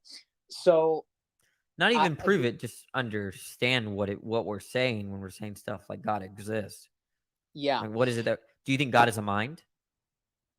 I don't know if it's, I can classify it as a mind, or to me, from my studies, it seems like an energy, just an energy, a creative force, whether you call that a mind, an intelligence, a consciousness, that everything comes from. And so, see, like this kind of language, when you use language like energy, like the first question is that this seems compatible on the face of it with naturalism, right? So, and which is the view that everything is nature, governed by laws of nature, everything is physical, something like that. So, but then if you're saying it's energy in a different sense, then I don't know what's being said. Like the problem that I have with, one thing I do appreciate is that, and maybe you're dropping omni properties. So maybe God is not all good, maybe God is not interested in your life. That makes way more sense to me than this God that is supposed to love me and care for his creation. So that makes more sense. But I don't know what's being said anymore. If you're dropping the idea that God is a mind, or that God has a point of view and God has desires and beliefs, if you're dropping all of that, I really don't know what's being said anymore. Well, I do think you can know what's being said somewhat. I mean, you think about like a loving parent, and go beyond the physical. I think you can think of God almost as a mind. And yes, I do think it is a benevolent force. And I imagine you have an issue with that because of all the suffering in the world. The reason I do think that suffering exists is because of karma. I do think that we all kind of in the beginning were one with this force, this source. And this is kind of a common story throughout cultures around the world. In the beginning, we were one. We kind of broke apart in order to experience life on this realm, on this You planet. see, right there, we could spend all night on that sentence, right? Yeah. There's a lot that you're saying, and I just don't know how to interact with it, right? Maybe one way we could do this is the painful way is just me asking you, what do you mean? What do you mean? What do you mean? Like, and everything and all of what you're claiming. Or you could try giving an argument, right? Like you tried, I mean, do you think there's a reason for me to believe in any of this? That what it's worthwhile for you to, you're asking, or? No. Like, is there a reason for me to believe what you believe about this? Like, do you think there's something that you could appeal to that I already know about that concludes that this God exists? I mean, I think my kind of purpose, or what I think would be useful to you, is if you did genuinely have an open mind, because it does seem like clearly you think this physical life is all there is, right? That's where I would point you towards things. I'm not a physicalist, but like I'm just asking, do you have an argument that would commit me to believing this? If you don't, then I don't think there's much to. I mean, there's not much for me to do other than just ask you what you mean about these. Like, what do you mean by these things? Yeah, as far as an argument, I mean, I'm not trying to. I don't need to convince anyone, but my hope is that if people that do genuinely have questions about, what happens when we die, or is there more to this life, I guess the only thing I would want to leave you with is for people who are curious to look into some of the things that I've mentioned, like a show like The Healer that was on TLC. There's a man, like I said, named Matt Frazier on YouTube. You can look up his videos, countless videos of him telling people about their lives and their loved ones who have passed, things that is nowhere online. They haven't told anyone. And to me, these types of things do provide some confirmation that there just might be something more to this life. So you just have, like, you're appealing to a lot of empirical stuff, but you don't really have an argument, right? The only way we proceed here is if I look into all Matt Frazier and these videos and all these characters, right? That would be the way to proceed, but you don't actually have an argument otherwise, right? Yeah, I mean, I don't think there really is an argument, there's been like books and studies. There is a doctor named Gary Schwartz from University of Arizona. He's done studies on things like mediums and stuff. So it's more to people who think, oh, there's no evidence of this stuff, and that's the kind of thing that I'm talking about. So as far as I went down the philosophy route, and to me it's cool to do all that, but at the end of the day, it's just like, what is useful and what's practical. So all right, well, I appreciate your perspective, though. Thanks anyways. Yeah, likewise. Take care. Okay, thanks. Bye, Sleep. Alpha, I've already talked to you before.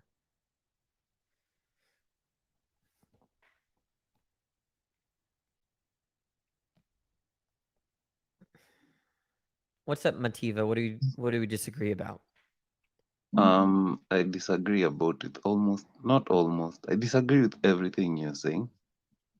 Okay. What do you want to talk about specifically? Okay, let's start with the first one. Okay. Why do you believe in God? Yeah. Because there's good and evil. That's one. Why is it? What do you mean by good? The things people do.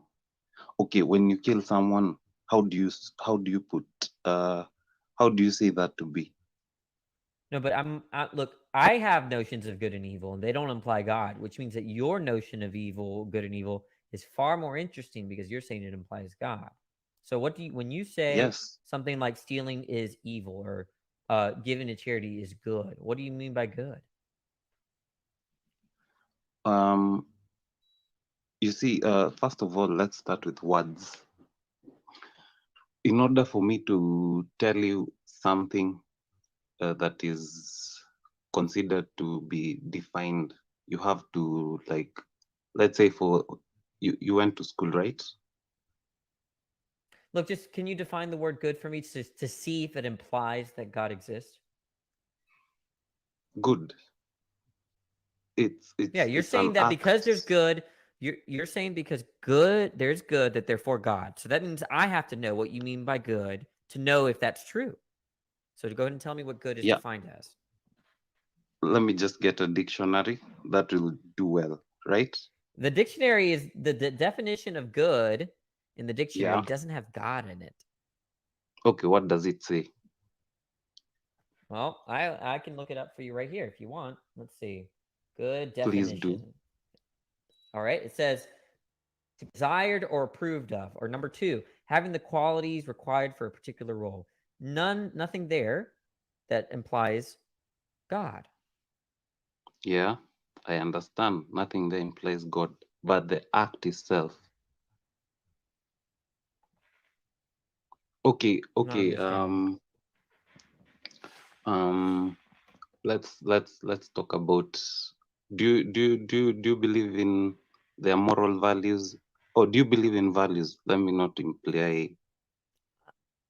I have Do you believe in values. values? Okay, Yeah, what I are your have my own values? values. What are my values? Yeah. I value this conversation. I value my wife. I value honesty. I mean, we could be here all night. I value all sorts of things. You value all sorts of things. Those things that you value, how will you define them? Will they be as good or bad? If I value them, they're good. They're good. Yeah. So what I take when if I coming use back, the term good, yeah, go ahead. yeah. If I use the Coming back term to what good, I'm expressing my value, right? If I say yeah, something is good, if I say yeah. cake is good, I value cake, right? To an extent. If I value my wife, I think my wife is good to an extent, right? And Yeah. that's all I mean. So the notions of right, valuable, good, beneficial, even terms like utility, righteous, justice, fairness, these are all like in the same category for me. And then another way you can look, you can try and look at this situation. Let me give another example. When you were young, there's some things you believed so much, right? I had Let's say deeply when held you're beliefs 5, when I was young. Yeah, sure. Okay. and then when you became a teenager, those things changed.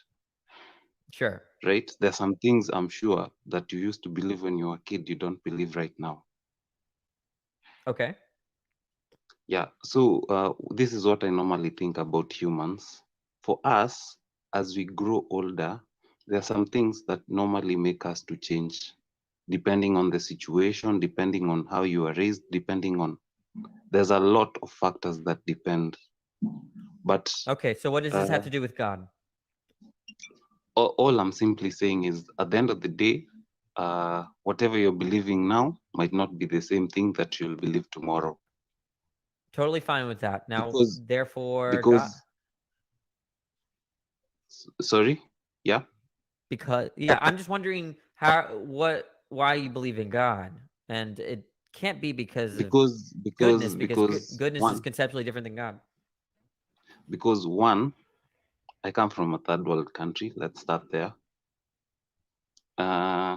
Two, okay, the factors that affect us in this setting of these countries we live in, like let's say Africa. I'm not saying that it's a bad place, but the situations most people get themselves into, or find themselves into, you need faith. Thanks for the heart. There's a lot. Okay, wait, let me restructure my question. There's a lot of evil. Let me How do you know, if you think you know, how do you know God exists? What makes the statement God exists true? Because I've been in very many impossible situations, and somehow I got out of them by just believing and trusting in God. I know you won't understand, but it is. That's fine. No, it is something. It is something that you have to Yeah, go. experience yourself. I can only testify for you, but I can't tell you how it feels unless you experience it yourself. On Okay, another well, I thing, appreciate your perspective. Yeah. mhm. No, I The appreciate and your perspective and your request. I'm gonna go to move on to the next person because I have to go soon and I want to get through my guest. So I no appreciate your problem. perspective, Mativa. You have a good one. Bye. Okay, good There's one. a lot of guests. All right, let's get through. Okay, that person dropped. I'm going through the people. Steve, let's see if he connects. Looks like he's not. Okay. All right.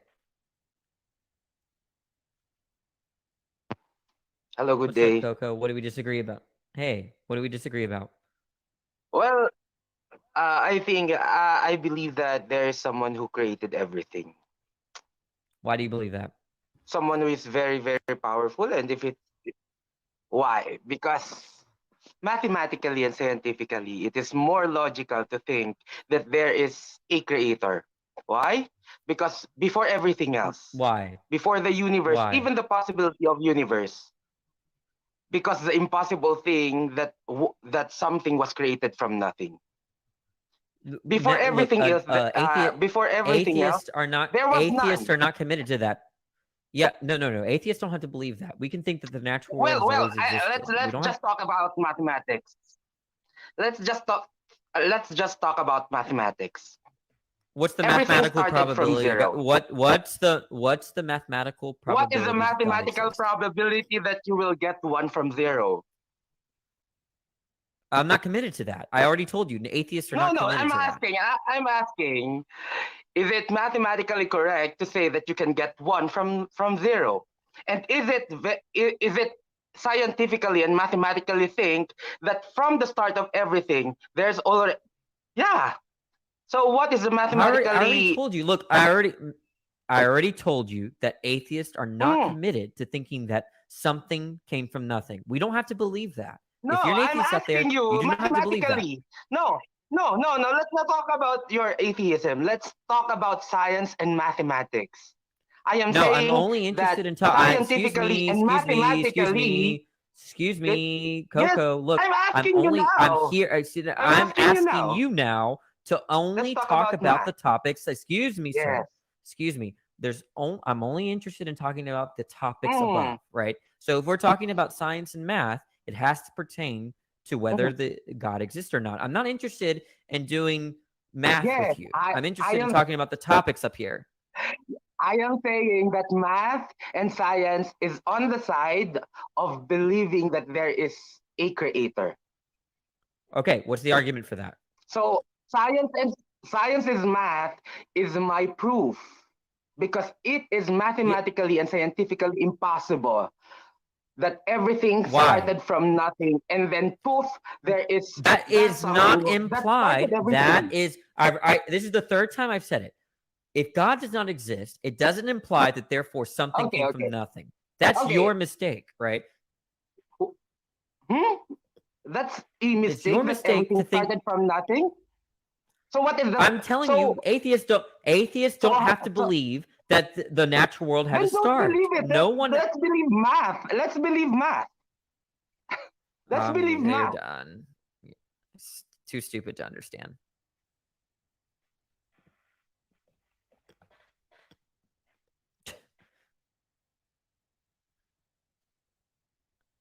All right, what's up, Joe? What do we disagree about? Thanks for the pizza. Hello, Joe? Joe Happiness? You're on. Yeah, I said I find this topic so interesting because I watched a guy yesterday who was bringing up same topic, but without LGBTQ. So I'm kicking against. Do we before we disagree on something? What is it that we disagree about? God does not exist and anti-realist pro-LGBTQ. Okay, which one do you want to talk about? Okay. I want to talk about God does not exist. All right. Go ahead and say what you're saying. And LGBTQ. Okay, Yeah. go ahead. You want Okay, me to I ask you would like to questions? say first. No, I Go want ahead. to say something. Yeah. Go ahead. Go ahead. I want to say first, God exists, right? Two, Okay, why? if God did not exist, if God did not exist, why, how were we created? How were we made? And how come about the sun, the moon, the stars, the rainbow, the rain, and everything else, right? Secondly, why do we have a soul? Why do we have spirit? We move in the flesh, but we spirit beings, right? And one thing I want to say is this, to be clear, right? You know, few years ago, I found myself in a place in heaven, and God said that Do you see a Elvis? serpent will be released, and he's gonna, yeah. He said a serpent is gonna be released, and when the serpent is released, it's gonna deceive many people, right? And everything that I was told came true, even before the COVID-19 Thanks for the came heart. up, right? 2012, Okay, well, let's stick to 2012. one thing at a time. Let's just stick to one thing at a time. Okay. So Okay. you gave your first point. Like, if God does not exist, where did everything come from? Is that your question? Yes. Yes. Okay. So the first thing is that there might be an explanation, right? But let's just say, because I know where I came from, I know where my parents came from, I know where the solar system came from. I know that the universe expanded, but there's going to be a point where you could ask me why, and then at some point I'm just going to say, well, I don't know. And just because I do not know won't mean that therefore God did it, right? There's a term for that. Sometimes people call that God of the gaps. Like, that we don't know how something happened, therefore we stick God in as that to fill that intellectual gap, that knowledge gap, right? And so that's you want to talk about that first? Yeah. Okay. So, I mean, you think that God must explain everything that we see, everything in the universe, right? You know, what I would say is this, like there are, is it two or three wisdom, right? I know about the heavenly wisdom. There's an heavenly wisdom, there's earthly wisdom, right? And there is wisdom of evil and good, four, right? So when you have an heavenly wisdom, you know the things about heaven, and spirituality and all that, right?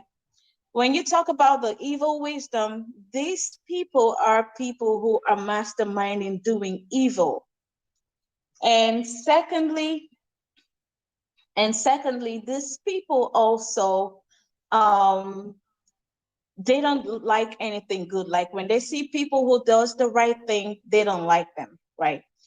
And again, when I talk about earthly wisdom, you have knowledge of the things of the world, right? Like those people who look at this, how to kill themselves with herbs, with grains, right? And how to make drugs and all that, cars and all that. These are earthly wisdoms. But when Okay, you well, have the heavenly wisdom, you know, you see secret things that God will show you, and you will know what is right, what God wants, and you will know what is right when you're on earth, right? So that okay, makes me I believe that appreciate God your exists. Joe. I appreciate your request. I appreciate your perspective. I'm gonna move on to the next person. You have a great one. Okay. The people voted, and I'm a man of the people. Hey, Hey, what do we disagree about? I believe God exists. So I believe, Perfect. Why do you think so? so we could start at a lot of places, but I'd like to add on to that point that the guy before this lady came on, how Okay, the everything, math guy. yeah. So Okay. like the what led me to believe in God was math and science and physics. All And right. just What how, about math and science? What so about math and science shows that God exists? yeah, so everything, has order to it. Everything makes sense. Everything makes sense. Yeah, even if we don't see it, there's a way that it does make sense. Even if we don't Do understand it. children with brain tumors at age 6 that die from them, does that make sense to you? Well, there's a way that they got those tumors. I mean, Doesn't make sense if God cares about them, right? well, God's will is that everyone is saved. Doesn't mean everyone's going to be saved. Is his will to allow toddlers to die from cancer? Is that his will? Yeah, well, the way God doesn't work in a way where you can make him feel bad about not doing. He's God. He created everything. So it's like, The God- point God is wasn't to looking- like get into the problem of evil. The point is that I don't think everything makes sense. I think there is a lot of unnecessary suffering in the world. I think there's a lot of evil in it, even if God doesn't exist. So your issue And is that morally, to me right? doesn't make sense. Your issue with Sure, God yeah, is that he's not moral. Is what you're saying? No. The issue is that I'm responding to you. You say everything makes sense, and I'm asking you if literally everything makes sense. In respect to science and science, philosophy, physics, math, there's a higher truth, even if we don't see it. So that's Okay. So when you say makes sense, you mean that they're laws of nature. Yeah, laws of nature.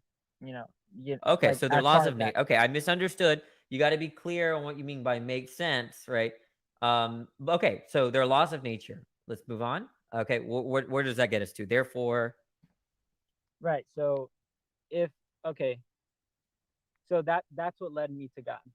So as far as God being the creator, every single thing in the cosmos follows the same pattern. That it was born, the thing was born, and then eventually it'll die. So from the littlest atom to the biggest star, every single thing is birthed and then dies. it seems like what you're saying is they're laws of nature, therefore God exists. But I don't understand how you're going from A to B there. That's like, to me, that's like saying if someone were to come in here and say, hey, there's laws of nature, therefore leprechauns exist. What does one have to do with the other? Right. Well, these are reasons. I'm not saying this is the one big reason why I know God exists, because it took me a long time to get to this point to where I understand fully that God exists. It's not just there's this one reason. It'll never be. It's not one of those things where you could just have one reason. I have plenty of reasons why I know God exists. Okay, but that reason doesn't make sense. I understand you could have a lot of reasons, but that reason, that laws of nature, therefore God, doesn't seem to be a good logical conclusion. Well, you have to understand,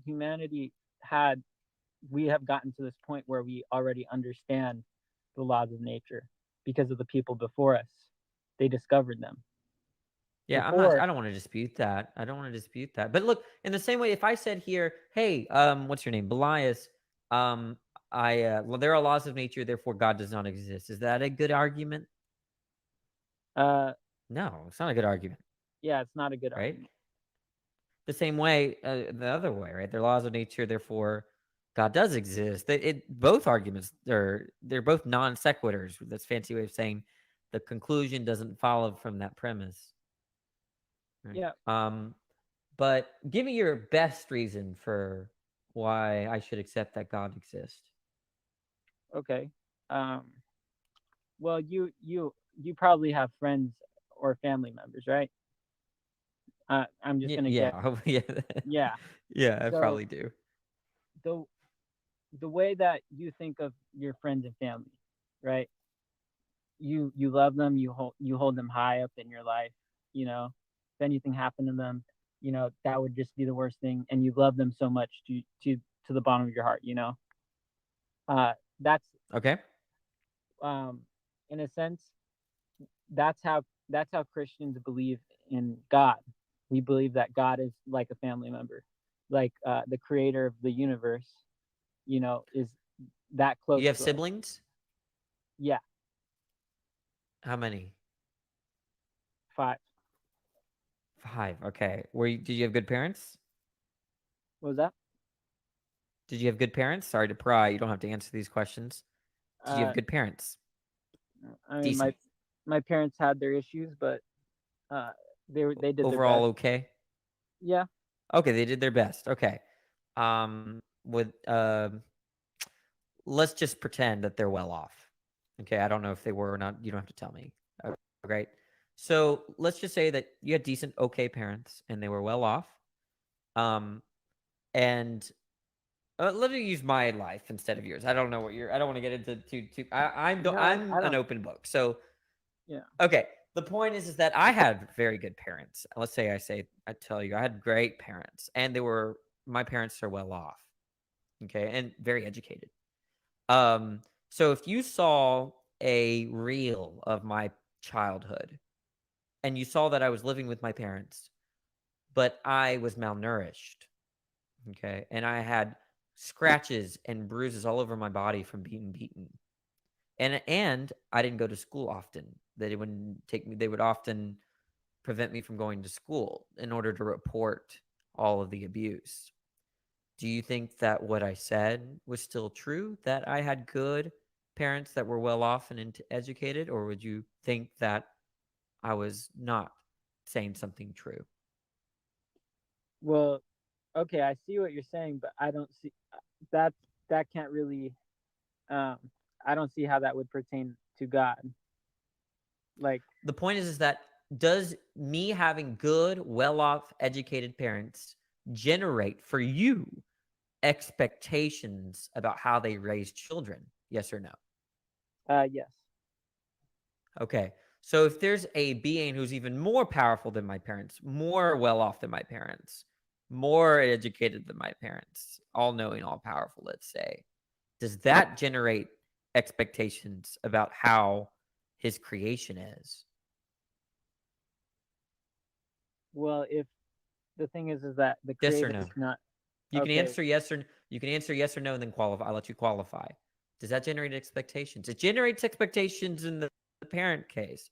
But now I'm asking you, if we raise the bar, all powerful, all knowing, and all good, okay, does that generate expectations about how creation might look like? Yes or no? Yes. Okay. Go and explain. So I believe that as horrible as things are in in this world, this is the best possible case. There was a time where things were better, and then a time where things could have been worse, but this is the best possible case, because you think this is the best possible world? Okay. Yeah. This is a true story.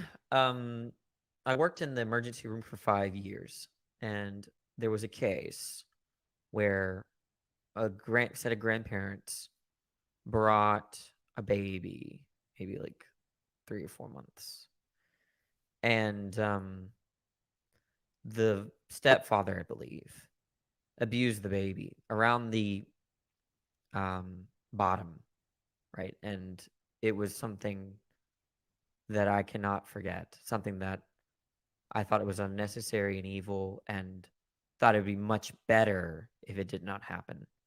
Scarred me. And you're telling me that this is the best possible world? Yeah. I think that God did it for a reason. So it should have happened. If God did it for a reason, it should have happened then, is what you're telling me. We all have our own experiences in this life, and it does make it hard to live, sometimes. And there are things that scar us, and we have to learn how to process these things. But look, I think you're a nice guy, and so I'm sorry I'm digging into you like this, but I hope you understand the implication of what you're saying. When you say God has a reason for it, you're saying it should happen. I'm not saying it should That's happen. what you're saying. I'm Well, not then saying if it all shouldn't the, happen, yeah, I'm not should it? saying So all should the it? evil. Go. Sorry. Go ahead. Yeah, I'm not saying that all the evil should happen, because I'm disgusted by But a what lot I of the things saw, that I right? see. Where I saw, I'm too scared to even use the words because I don't want to be banned on TikTok, right? What I saw what that stepfather did to the 4-month-old. Do you think that should have happened? No, Okay, I so don't. we're on the right page. But that contradicts the idea that God has a reason for it, because what it means for God to have a reason for it is that God has some reason for it given some other good, right? It's for a greater good, you might say. If it's not for a greater good, then what would it even mean to say that God has a reason for it? And if that's what you mean by saying that God has a reason for it, that means that it should happen for the greater good, right? Which means that what I saw, it shouldn't be any different. That this is the best possible scenario.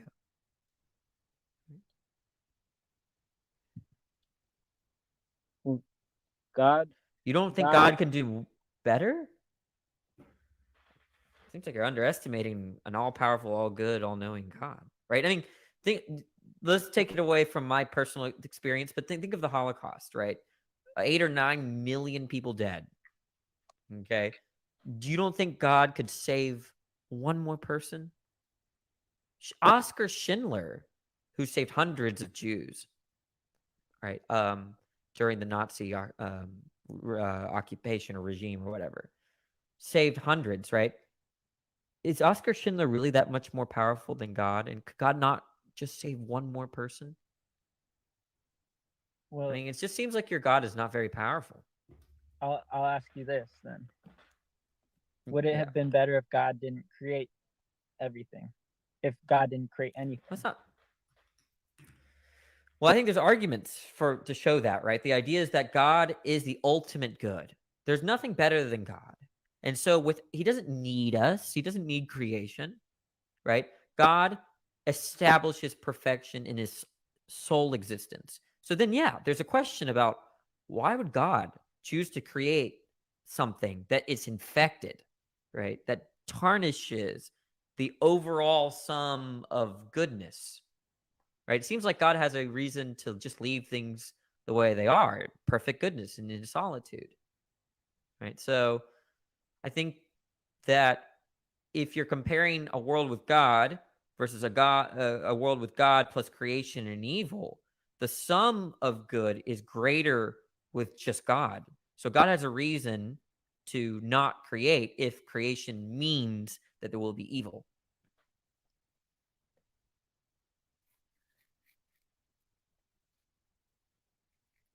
Yeah. All right. Think about it, and I'll give you the last word, but think about it, and maybe you can re-request sometime, and we can talk about it more. All right. Okay. Yeah, I enjoyed our All right. See you. conversation. All right. Yeah, you're a very nice guy. You're much better than all the others, all the other average people. I enjoy talking to you too. You should re-request sometime and maybe give me a response. All right. Take care, Okay. Belize. Seemed kind of honest. I think he understood what I was saying, but I could be wrong. What's up, Sebastian? What do we disagree about? Hi, Danny. We can continue from the last topic. So the Okay. same. You were saying that how can you actually you can rephrase your question once again. I understood that. How can you explain an existence of The God last guess. Yeah, sorry. Yeah, no problem. Well, Just if we're continuing from the last guest said that this is the best possible world. And what that means is that everything that happens in this world shouldn't be any different, which includes the experience that I had with that the child molestation, and includes things like genocides and Holocaust and whatnot, natural disasters, childhood cancer. All these things, if we're in the best possible world, we're actually should have happened. And that's what we were talking about. So I didn't know if you wanted to leave off from there. Yeah. Yeah, that's a very, very difficult topic. Once you lose somebody or somebody hurts you in a very very bad way. It's hard to put logic on it and find deeper meaning to it. So you will have to rely on your own making of bringing justice, or you expect others to have a higher meaning, a higher sense of justice to it. So let's say you have your family member being murdered by, let's take a direct example of a movie, so maybe people have seen it, so then they can relate to it. It's called now I forgot how it's called, with a guy who gets his family murdered and then goes on that killing streak of the entire There are a lot of movies like that. Yeah, exactly. I was just wait. Unlawful There's citizen. Gladiator. Gladiator is one where that happens. Oh, Gladiator is one, correct. But it's not with the point I wanted to make. It's unlawful citizen. Thanks for the squirrel. Law-abiding citizen. I got it. Law-abiding. I've seen that movie. Yeah. Perfect. So law-abiding citizen. You saw how he enters through infraction. The guy in the house comes into his house and he ties him up, and he has to see how his wife and kids are murdered in front of him and raped first. Right. So I don't know how, if we can actually emphasize to that. It's very, very hard, but let's say we could. So we take that movie, and then he tries to find justice in the justice system. And because the justice system, we have to, it fails. We have to admit it's corrupt. We have to admit, if it's not corrupt, we at least have to admit it has flaws, because human beings have flaws, correct? Sure. Or well, I mean, I don't think they're inherent. I mean, they can in principle be fixed, but right now it's pretty flawed. Yeah. So no human being on the planet Earth can now take the entire legal justice system and go through it and see where all the flaws have been planted.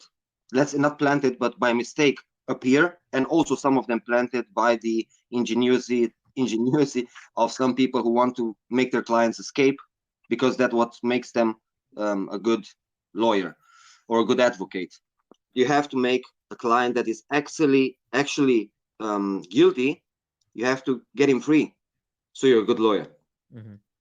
So that's. Thanks for the no.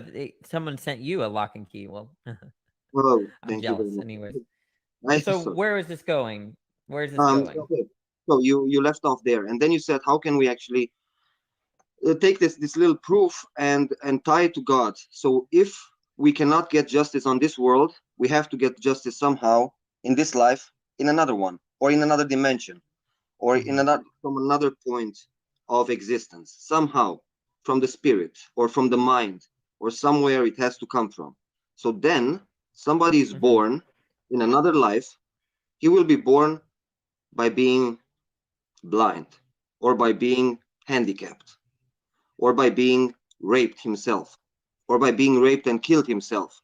Because every human that does these things, these evil things, they have to go through it in order to learn from it, in order to evolve, to get the exact feeling on their soul, so to get the stamp on their soul, so to speak, and in their mind, so they will never do this again.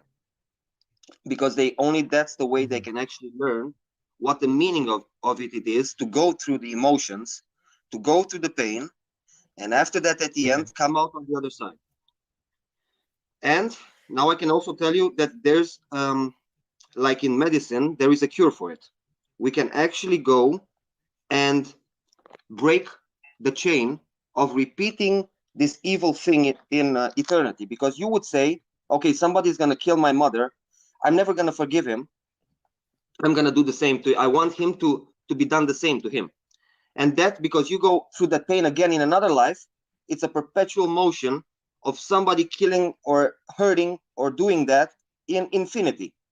But then there's also the very difficult, it's a very difficult psychological fact or emotional fact that we are capable of forgiving or forgiveness. And that's where divinity comes in. I do want to ask, are you trying to defend like a classical theistic conception of God where, look, because you may not be doing that, because what you're sounding like, you're sounding like you're giving some kind of karma, like the karma or some kind of like Yeah, you could call it karma. Okay, but now my objections to karma and stuff like that are going to be very different than my objections to like more of the Western type of theistic models. So I don't know what you're trying to defend. Are you trying to defend the existence of God? Or are you just trying to tell me that, look, there's this thing called the law of karma that sets up justice in the world, if not immediately, eventually? Is that, I don't know, it seems like that's what you're telling me. Well, karma is the law of God, but it's only a level of the laws of God, because there are so many, because there has to be an evolutionary step-by-step process through which you bring a, let's say, a young soul to a very enlightened state. You cannot take him from point A to point B. That's it. So then you give him one law. You say, please don't kill. He doesn't do it for a long time. Then you tell him, okay, now try, please, not to lie. He doesn't do it for a very long time. Now try, please, not to even hurt somebody by thinking about him in the wrong way. And then he goes through these steps. I like. Sorry. Go ahead. No, it's okay. That's it. Then he goes through all these steps until complete enlightenment. Yeah, I mean, the model is like, I think, you know, you get away from the problem of evil that Christians, Muslims, and Jews have to deal with. And so, but now it's just a question about like, all right, this sounds coherent. I don't see a strict logical problem with what you're saying, like I do in Christianity, for instance. But now there's just a question of why should we accept that there's such a thing? I'm inclined to believe the more depressing conclusion that when someone hurts another and they get away with it, well, it's just that they got away with it. There's no more to the story. When someone gets punished for what they did, their wrongdoing, then they didn't get away with it, and I'm all about that, right? But there's not like a system that's kind of over and above my experience or our experiences that dictates or rights, wrongs, and kind of, you know, I guess a non-natural justice system. I don't see why we would accept that, given that there's no evidence. Well, the evidence can be in some people's lives. They actually see how the people who've done them wrong at some point also go into this way of something happening to them, in which you don't even want it. At some point, you see them being punished by an external source, we can give a lot of examples right now, but let's go directly by what you said. You don't have proof of this, right? Well, I mean, the point is that it's true. People often, you know, even coincidentally come across justice, or if they, you know, we call it karma, like just colloquially, when if you do something bad to someone and then coincidentally the same thing happens to you later down a year later, just randomly, you know, we'll call that karma. But the point is that does the law of karma, what predictions does it make? Because that's compatible with my thesis that, hey, some people get away with it, some people don't, right? And so the times where people, you know, or there's coincidence, right? I mean, the point is that the law of karma doesn't generate any certain predictions that I can verify it, right? Because everything that I'm observing is going to be compatible with coincidence, or I think that's kind of the idea, is that what is it that we can use to show or confirm that there is such a law? Well, what predictions does it make? Okay. Yeah, I think I can give a very good argument with that by looking into the world and seeing the other people and their state of evolution at this point. You can see people that are born in the far reaches of Africa, or the far reaches of the in the how they're called, in the forests of Uganda or whatever, that they are tribes that they are not so much evolved. Well, they are in some aspects of life. They can live very minimalistic, and amazing respect for having such a way of not life. Not so much evolved? You mean like you mean they're underdeveloped countries? Is that what you mean? Yes, but we call them underdeveloped countries because they are technologically not so evolved. And in other aspects, okay. As long they are as evolved biologically, though, that's yes. Because when we think of evolution, okay, right, okay, yeah. yeah, we can put the fingerprint on many things. We can say their brain, their brain waves actually are working differently because of the size of their brains and so many other reasons. But let's take another route to this. We can say I that don't want to go down that route. no, it's too difficult to do that. We just say that some people are much more evolved on a way of understanding things than others are, and on a way of creating things than others are, and on a way of being very, very intelligent and combining and associating elements of this world in order to create things with them. So that's what makes a human being, which has a human soul, be more evolved than others. It's by taking that person and showing what he's capable of doing with the powers of his mind. Because with the powers of our body, we are limited. Until we can take some bodybuilders, we can take some athletes that are amazingly performance orientated, but at some point they fail to go to the next level. They will not fly with their arms, and they will not do things that are commonly known as rational and logical. They will not be able to teleport. Although maybe we can, because we are made of energy, and we are made of energy and ether, let's call it, because I don't have a better word for it right now. We could actually actually manifest lots of things that are called by the modern technological world as being impossible. We can communicate through telepathy. We could set things on fire with our mind. We can do all those things somehow. We can survive without air for more than 20 minutes. We can continue giving examples. But most of these people cannot do these things. Some of them can. Some of them can go without food for over 3 months, over 6 months maybe, without water, over 10, 20, 30 days, which is scientifically proven to cause you enormous damage to the body, if not to the brain, and so you can even become a vegetable, or if not die. But some people can do that and actually be healthier mentally after they've done it than others. So let's just stop at that, because like I said, we can give so many examples, but to go directly to the point, it's an evolutionary state of not only the body, in the laws of physics and in the laws that surround us, but there are also divine laws, where you can actually skip some steps in this world and go to the next school, to the next class, so to speak, to the next university, which is the other planets. You will finish this school here, and you will progress with your level of enlightenment, of knowledge, and progress in the stairs of enlightenment to all of the other planets that exist in all of the other, let's say, solar systems and all of the other universes, until you go to the very laboratory or existence of a supreme higher being, which actually surrounds all of this, that is actually still expanding, because souls from the outer universe are taking into the inner universe of this God that we are trying to define, which is impossible, which is expanding a universe of himself, because the laws that are also on the earth, they have also the heavens. All right. I do appreciate your perspective. I'm going to go to the next guest because I do have to leave soon. So thanks for your perspective. All right. Thanks, Sebastian. All right. You have a good one. All right. Bye. Guys, I might have missed it, but did he say that certain human populations in like Uganda or in Africa were not evolved or something, and then appealed to brainwaves? I think I missed that. But when he said that I mean, I had red flags going up.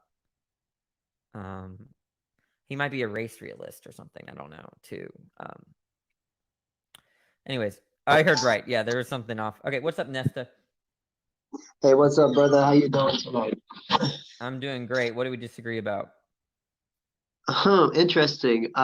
Before we jump to that, I just want to clarify what Sebastian was trying to say. I think I understood what he was saying. Oh, I'm not. No, it's fine. Let's start a new page. New page. All right. Let's go with you. Cool, Okay. cool.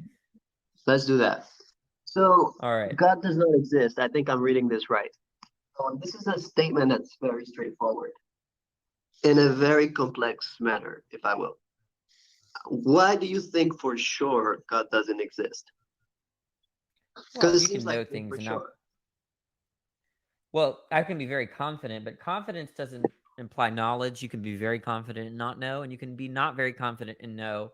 But the reason why I know is because I think classical theism is incompatible with the existence of evil. I think that for every mind that I come across, it has a body. So it's unlikely that there are any minds without bodies. And God is a horrible explanation for any of our observations, given that God doesn't make any predictions about how we might encounter or observe the world. I mean, I understand what you're saying, and I have to say I agree with a lot of things you say. I've been watching your live for for a moment, but there's a free will, right? And we live in a world or in a reality where I think free will really matters. You were asking questions like, why are there kids that are sick? And you're trying to rationalize things and saying stuff like that means there is no God. I would like to argue against by saying there are free wills and humans do terrible things. Now, if we live in a place where, if we live a life where, let's say, everything a man does, say a divine, God comes down and says no, or stops it, or interfere. It's like we're not free, if you get what I mean. And life becomes kind of. Well, I have a question. If someone tries to kill your family and we stop them, and we put them in a box or prison, do they still have? Do they no longer have free will? But you said that right, though. It's free will, right? Humans. It's a human being that's trying to kill another human being. So they're using their free will to kill, say, my family. Now, Yeah, I'm but going to use in my this case, free we didn't. will. In this case, wait, you misunderstood. They didn't end up succeeding because let's say I stopped them. All right, they were about to kill your family. I called the police in time. They came. They stopped him, and we threw him in a box or in a jail or whatever. Right. Yeah. And now I'm asking: is that person suddenly a robot? No, he's not a robot. What I'm trying So to he get still to has free will. Right, but with somebody else's free will, we all have free will. It's not just that person, right? So with my own free will, I can stop somebody else's action. You're You get what I'm misunderstanding. saying? The point is that God can stop all the evildoers without Right. taking away their volition. Well, I get what you're saying, but don't you think that would take away the colors from the rainbow, as in we living as free, sovereign beings on this planet? No, and I got in fact, another question too, brother. we'd have more freedom because look, the point is that take all the murderers and the rapists and all those people, right? They're taking away people's free will by killing them and taking their autonomy away. Sorry, brother, but with your logic, you're trying to say that why aren't we living in a perfect world? In other words, why aren't we living in heaven, if you will? I just want to say something. I am not a religious person per se. I don't follow any book per se, but I've had my personal experiences that and it's very subjective, obviously. And that's the thing when it comes to the subject of God, the divine or whatever it is that created this universe, if we will. Yeah, I just want to stick to one. Look, I only have time for one. I only have time for one topic at a time. So you offered free will as an explanation for evil, and I'm showing you why that doesn't work. Because if anything, God allowing people that kill others unjustifiably is actually taking away more free will than if he just put them in a box and didn't let them hurt people, right? So if free will was really valuable to God, then he would stop human beings trying to take away free will from other human beings, in other words, aka killing them, right? And he could preserve both autonomies, right? Or both volitions, right? He'd save the person and so that they can make choices in their life since they're not dead.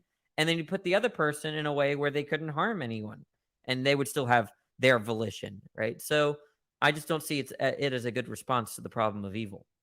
No, I mean, I agree. We have the beauty of agreeing to disagreeing, I guess. I mean, I would end it by, I'm sure you have a lot of people that want to come on. I would end it by, I guess, I personally, my own way of looking at it, and I could be wrong. The more we know we know nothing, if you will. But I could say, in my own perspective, I personally believe that life, the whole thing, the reason why we live is to interact. And the colors of the rainbow, when I mentioned earlier, I meant experience. You have to experience things, whether they're good, bad, positive, or whatever. And we are creatures of emotions. It's very important to us. So if all of a sudden God takes away the free will or interferes in things that we do, it's not going to be, life is not going to be the same in a way. And the last thing I'd have to All say right, is, all right. that I'm was sorry, the last brother. thing you had. I have a You- whole. I got to Hi, get through brother. these people. I appreciate it. I like Ines. what you do. Oh, I'm sorry. I think you were gonna say you like my content, and I appreciate that. I'm sorry I cut you off early. All right, let me go to the next person.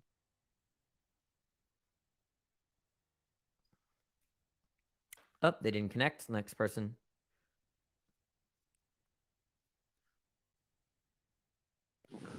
All right, pro-choices. Let me guess. Do you want to talk about abortion or something else? I would love to, but you know, I was looking right here what you says. It says join if you disagree. Yeah. And right there it says lean pro-choice. So Yeah. yeah.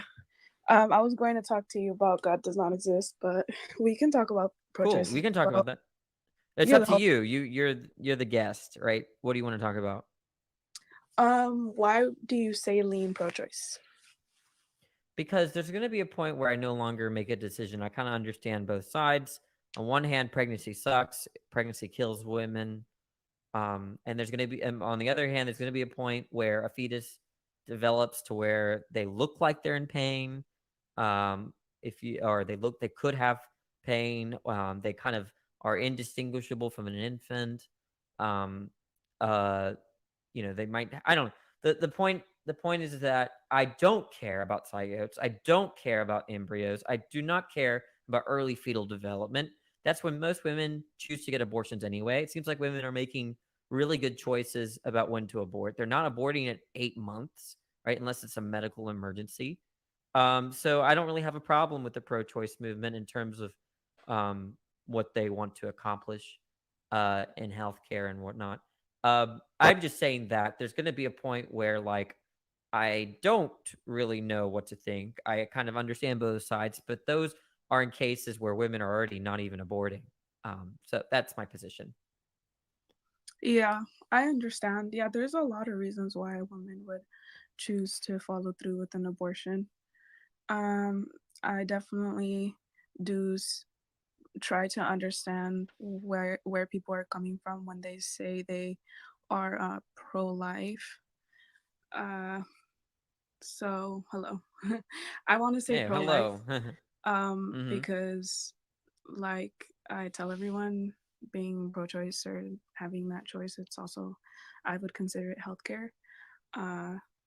There's just so many different scenarios in which that person can be, and I think being able to have access to an abortion is definitely, like I said, healthcare. So yeah, I think that people are just I don't want to say that it's coming from religion, because I'm not sure. Yeah, I but think it's more. that's I what think it I agree. It's a seems to little bit more me. complicated. Yeah, it's. I think it's a little bit more complicated than saying that it's because of religion. Although there's a strong correlation, and there are, of course, people motivated by their religion, but there are a lot of people on the right that hold their views not because of their religious commitments. Including about abortion. So I would agree with you there, but it's more complicated at least. But yeah, no. Seems like we agree on the abortion stuff. But do you also believe in God? Yes, I do. I think that I have been going throughout this experience with many different just opinions as I experienced in my life. There was a time in my life where I was just didn't feel God because of things going on, and then now I was reading this book. It was really interesting. It was I can't seem to remember the name. Actually, you know what? I think it might be here. Sorry, it's really Okay. it's on hand. But are you coming from like a are you coming from like a Christian background or something? I would say I didn't grow up really religious, but yes, my parents were Catholic and now they're Okay. Christian. This book, I recommend it. What's it called? Who's It's the called author? Breaking the Habit of Being Yourself by Dr. Joe Dispenza. How to Lose I Your don't know anything Mind about and it, but yeah, it's really interesting. Actually, this book made me have even more faith in the existence of God. So yeah, it's just an explanation. It combines psychology with spirituality, and just like science and stuff. And it explains that pretty much scientists don't have an explanation for creation, because everything is energy. therefore God exists? They didn't say therefore God God exists. exists? The book doesn't say that. Okay. The book pretty much says there is Okay. no explanation for creation because everything is energy. And if you keep going into what everything is created, like atoms and everything, there is no way to keep going because everything is energy. And Okay. Does God have an explanation for why he exists? I don't like putting pronouns on God. I know a lot of people do that, but I don't think that. Okay.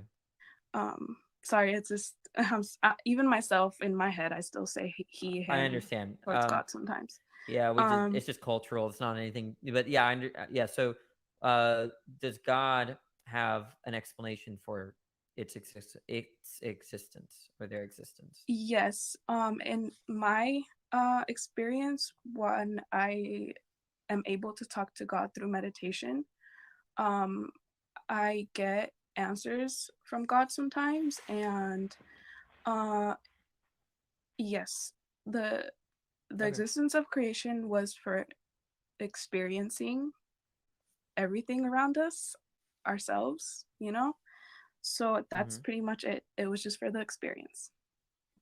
All right. And Well, I appreciate your I think that, sorry, just one last thing. I think that No, go ahead.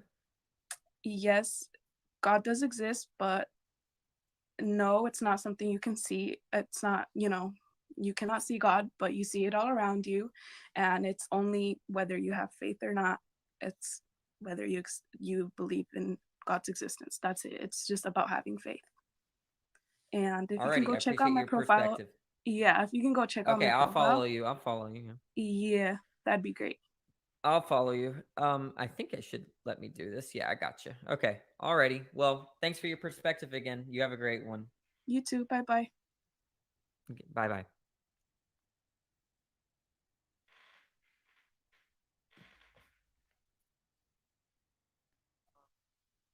Hey, Hittocker, what do we disagree about? I just wanted to ask you a couple of questions about your take on free will, whether or not you think human beings have free will or not. Yeah. I do think that we have free will, but I'm a compatibilist. So that means that I think everything can be determined and we can still be free. But then how do you think we came about? You believe in pure evolution from material, we blossomed and then we developed, and we're chemicals? Our phenotype can be explained by biological evolution. So evolution is a theory that has to do with traits among populations and generations, and all of that we can cite. We could talk about evolution there. But as far as like why I make specific choices rather than others, I think the story gets way more complicated than just evolutionary biology. So you believe we're more than just our chemistry? I lean that way, but I could be wrong. And if we're more than just our chemistry, then what are we? We're minds and bodies. But do you believe? I'm not saying you believe this, but I'm asking you. So do you believe when the last electric signal stops in your brain and you're brain dead, then there's no more existence? Like there's nothing else to you? Yeah, I think that's it. Okay, so then from that it would follow then that everything that you think comes from the chemicals in your brain and the electricity in your brain and the things like that. You think you're making choices. No, perception. Brains are not going to explain why my wife wants to wear a white wedding dress rather than a red wedding dress. In China, they wear red wedding dresses, not white ones. So we can't, the point is that if my wife's parents had moved to the United States and raised her here, which she was raised in China, same brain, she would have had the same DNA, same physiology, but her perception and her environment is different, such that she'd come to different choices, different values. So it's not as simple as saying that our choices are fully explained by our brain chemistry.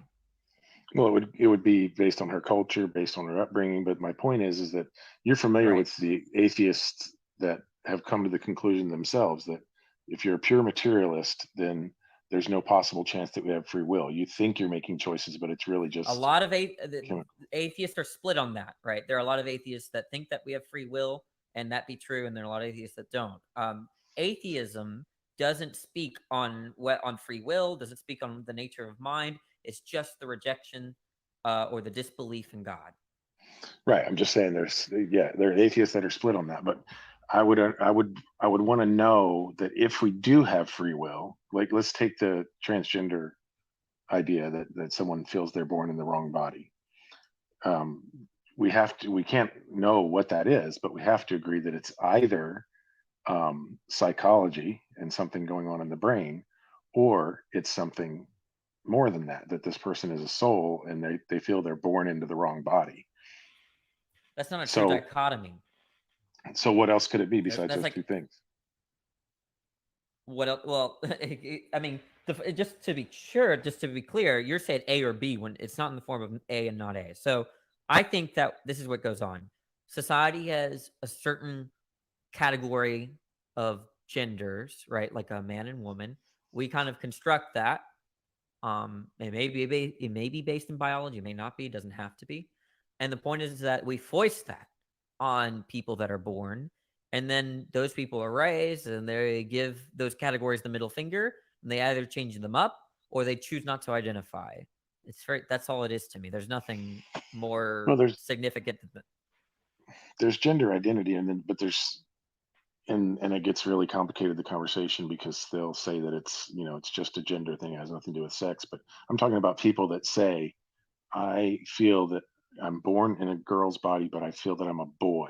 I should have been a boy. I've always been a boy. Yeah, I already gave an analysis of that, right? Look, the point is that we construct categories like boy and girl, woman and man, and then we assign those to people that don't have any volition. And then as those people grow and they get a volition, they can choose to embrace those categories that we've assigned them or place them in, or change them or dissociate.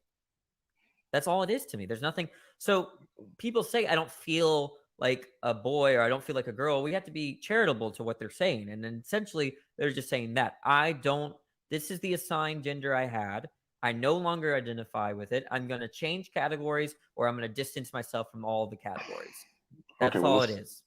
But what I'm trying to get at, the point is there a spiritual or something under and beyond our biology that's driving that, or not? Like, I don't believe our free will. Spirits. So our free will. Philosophers are. Yeah, go ahead. Will is something that it means choice, right? I want something, I will that. The question I'm asking you is, where does that will come from? Is it from our biology, or is it from something else? Well, we already entertained a couple, right? We could entertain perception, our cultural backgrounds, right? I think that has to do with our values way more than our brain structure. But that's still information that's still information that's going into my brain, being filtered through my biology, and I'm making choices based on that. The point is that the brain cannot explain why women prefer a white wedding dress rather than a red one. It can't do it, right? The culture is the better explanation there. Right, the culture's been filtered through your mind and through your biology. The learn mind all that. won't explain I'm not saying that the brain or the mind is not a necessary condition. It is, just like oxygen and planet Earth is a necessary condition for devices, right?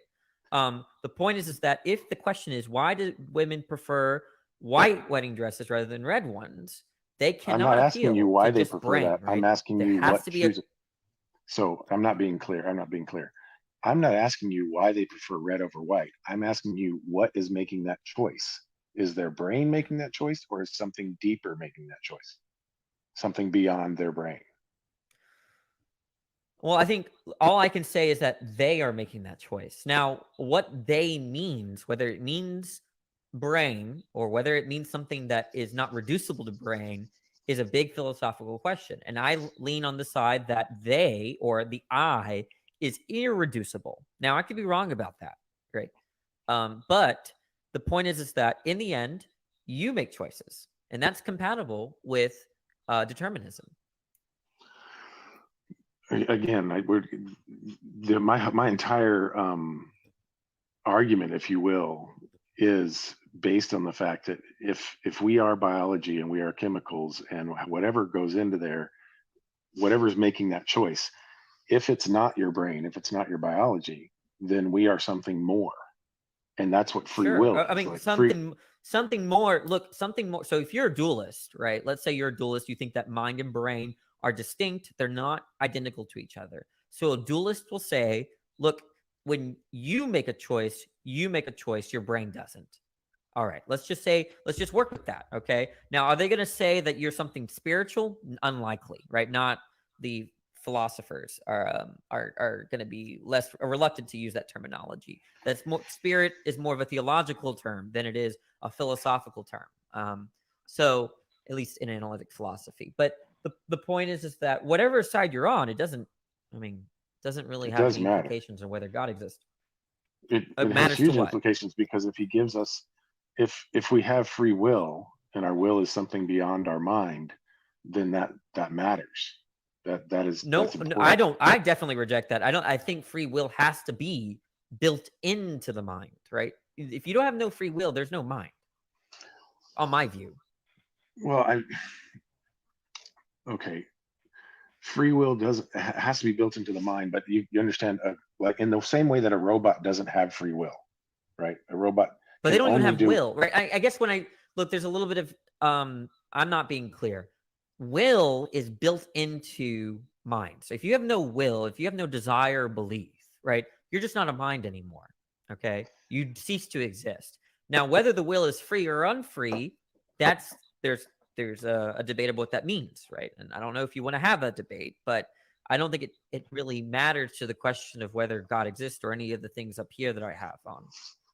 Well, well, of course it matters to whether God exists, because if we realize if we realize that it's not our mind that creates our will, forget about free will, just like you said, a will.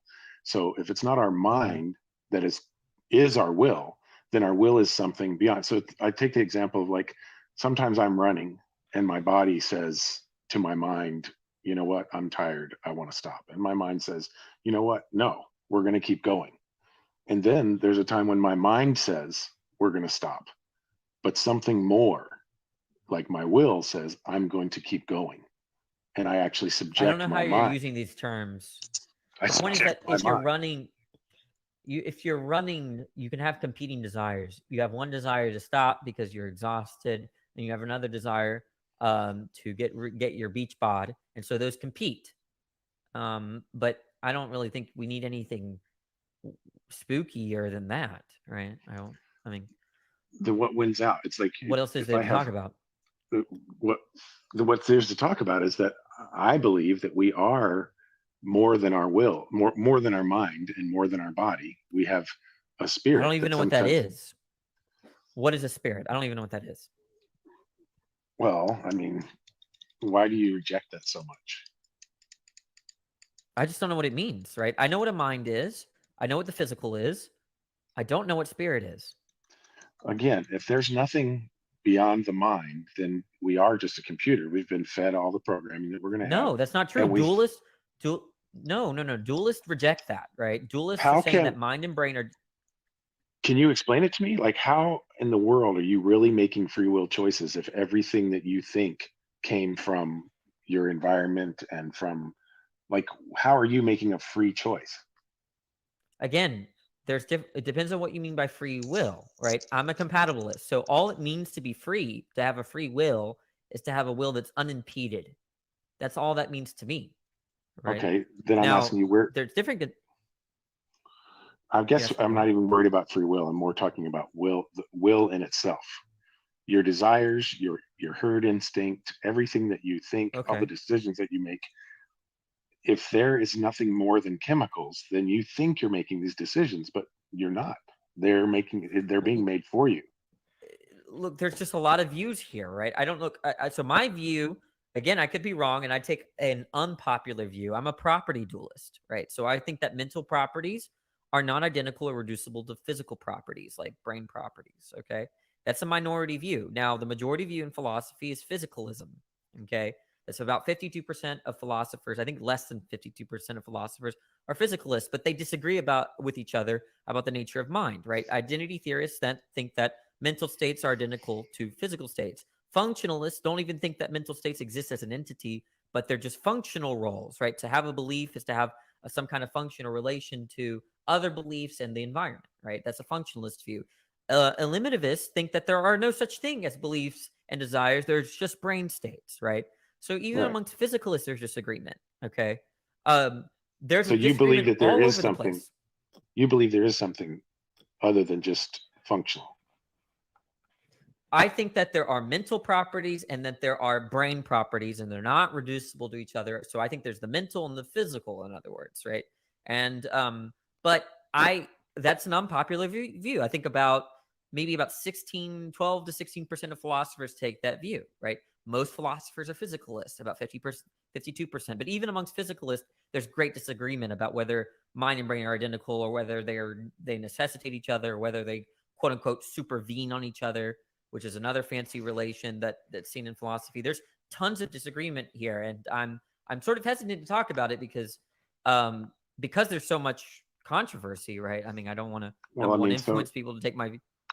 Well, okay, but I mean, we're talking about really deep issues, so we'll leave that issue alone, but we'll just say that it's very mysterious where our will comes from. Well, there's a lot by that we just don't know a lot. Sure. There's a lot we don't know. Okay, sure. Okay, so we really don't know if we're making decisions, or whether it's the chemicals in our minds that are basically our program. Oh, I know that, right? The thing is, we know that because we have insider information. There are very few philosophers that reject that we have any type of free will or any kind of will. Very, very few. The disagreement is what it means, how we're using the terms when you say, yeah, I was forced to do that, or I was free to do that, and the nature of mind as it relates to brain, right? There's a lot of disagreement about that relation, okay? Some people think there's no relation. Some people think there's an identity relation. Some people think it's supervenient. Some think it's necessitated or caused or reliant, dependent. I mean, there's just a lot. So you definitely, okay, let's shift gears. You believe that when consciousness ends, you end. Is that what you, like, when you die, everything's over? When I have no longer a point of view, I no longer exist. Right, and you believe that point of view will stop when your brain activity ends. Heart stops, breath leaves, and then brain. Okay, so very good evidence of that. Yeah. In that case, when the last person dies, we know. Oh, he paused. It's my low battery. We good? Okay. Yeah, I'm good. Okay. So when the last person, or when the sun, folds into the earth and everything ends, and the last person's consciousness is over, then there is no more consciousness about humanity, no more memories. Pretty much, yeah. So then at that point, nothing that happened will matter, because it wouldn't matter what happened because no one remembers any of it. Yeah, because for me, mattering depends on us existing. So yeah. Right. So once we stop, then nothing will matter. Yeah. So then in that sense, there's no evil, there's no good, there's no nothing. So yeah, then, there can't be good if there's good and evil now, but when there's no more minds, there's no good and evil then, right? So yeah, but now feeds into then, and so if we know this is going to happen, then nothing matters now. No, that's a non sequitur. That does not follow. Why? Because this conversation, for instance, matters to me now. right? Even though it won't matter tomorrow, right? Right. Is it good reasoning to think that because I'm hungry now, so it matters to me that I eat. But then you say, well, no, Danny, it doesn't matter that you eat right now because it won't matter tomorrow, right? That's silly, it's right? going to The point matter is that, to you, but I'm talking about it mattering. You eating won't matter in the grand scheme of things, because once you end, then there's no but that memory of just it. means that it won't matter. It won't matter after today. But right? if something is going to cease to exist and no one's going to remember it, whether it was left or right, good or bad, if you were hungry or not hungry, it doesn't change. Matter means consequences. It has a consequence.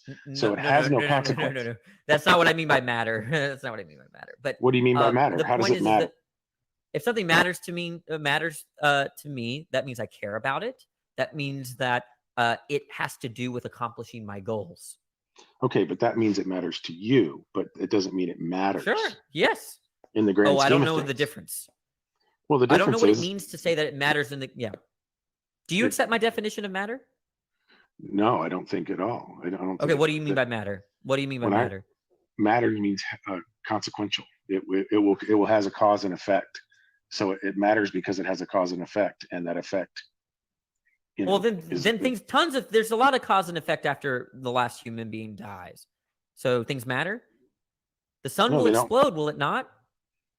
The sun will explode, and because there's no consciousness, it won't matter. No, but there's cause and effect, because you just said that mattering means cause and effect, and there's a lot of cause and effect after the Earth is destroyed. Okay, well, the problem is matter. I'm trying to argue with you something that I don't believe. I believe that everything matters, and I don't believe that consciousness ends. And but tell me what you mean by matter. But just tell me what you mean by matter. Would make a difference. You're rejecting my definition. That would make a difference. Okay, look, the sun exploding will make a difference to the planets that are on the outer rim, or around Pluto or whatever, right? That makes a difference to Pluto, right? Pluto will cease doesn't to have a exist because of the sun. consciousness, but it doesn't care. Okay. Oh, now you're starting to adopt my definition, right? Because I agree with you that mattering depends on consciousness, right? In the sense that when something matters, it matters to someone. Right. And when it does no longer matter to someone, it no longer matters. So ultimately, so you accept my definition. I don't know why you rejected it. But you accept that ultimately nothing will matter if nobody cares. There's no one, right? You agree with me that we accept the same definition of mattering, right? You might think things matter because God exists, so God had, it matters to God whether we exist or not. So we matter, and God, we're eternal and whatever. So I get that. But if God doesn't exist, then all of that goes out the window. Yeah. And so if God doesn't exist, good and evil is out the window. Good and evil. There is no good and evil without minds. So if there are no minds, no good and evil. That's trivial. I'm on the phone. Oh, okay. Yeah. Can you give me a second or no? Sure, it's a call. No, it's I'm just talking to somebody on TikTok. Just give me 5 minutes. Can you go to talk? Yeah, oh, man. I can relocate. That's fine. I'll give you the last word. Okay.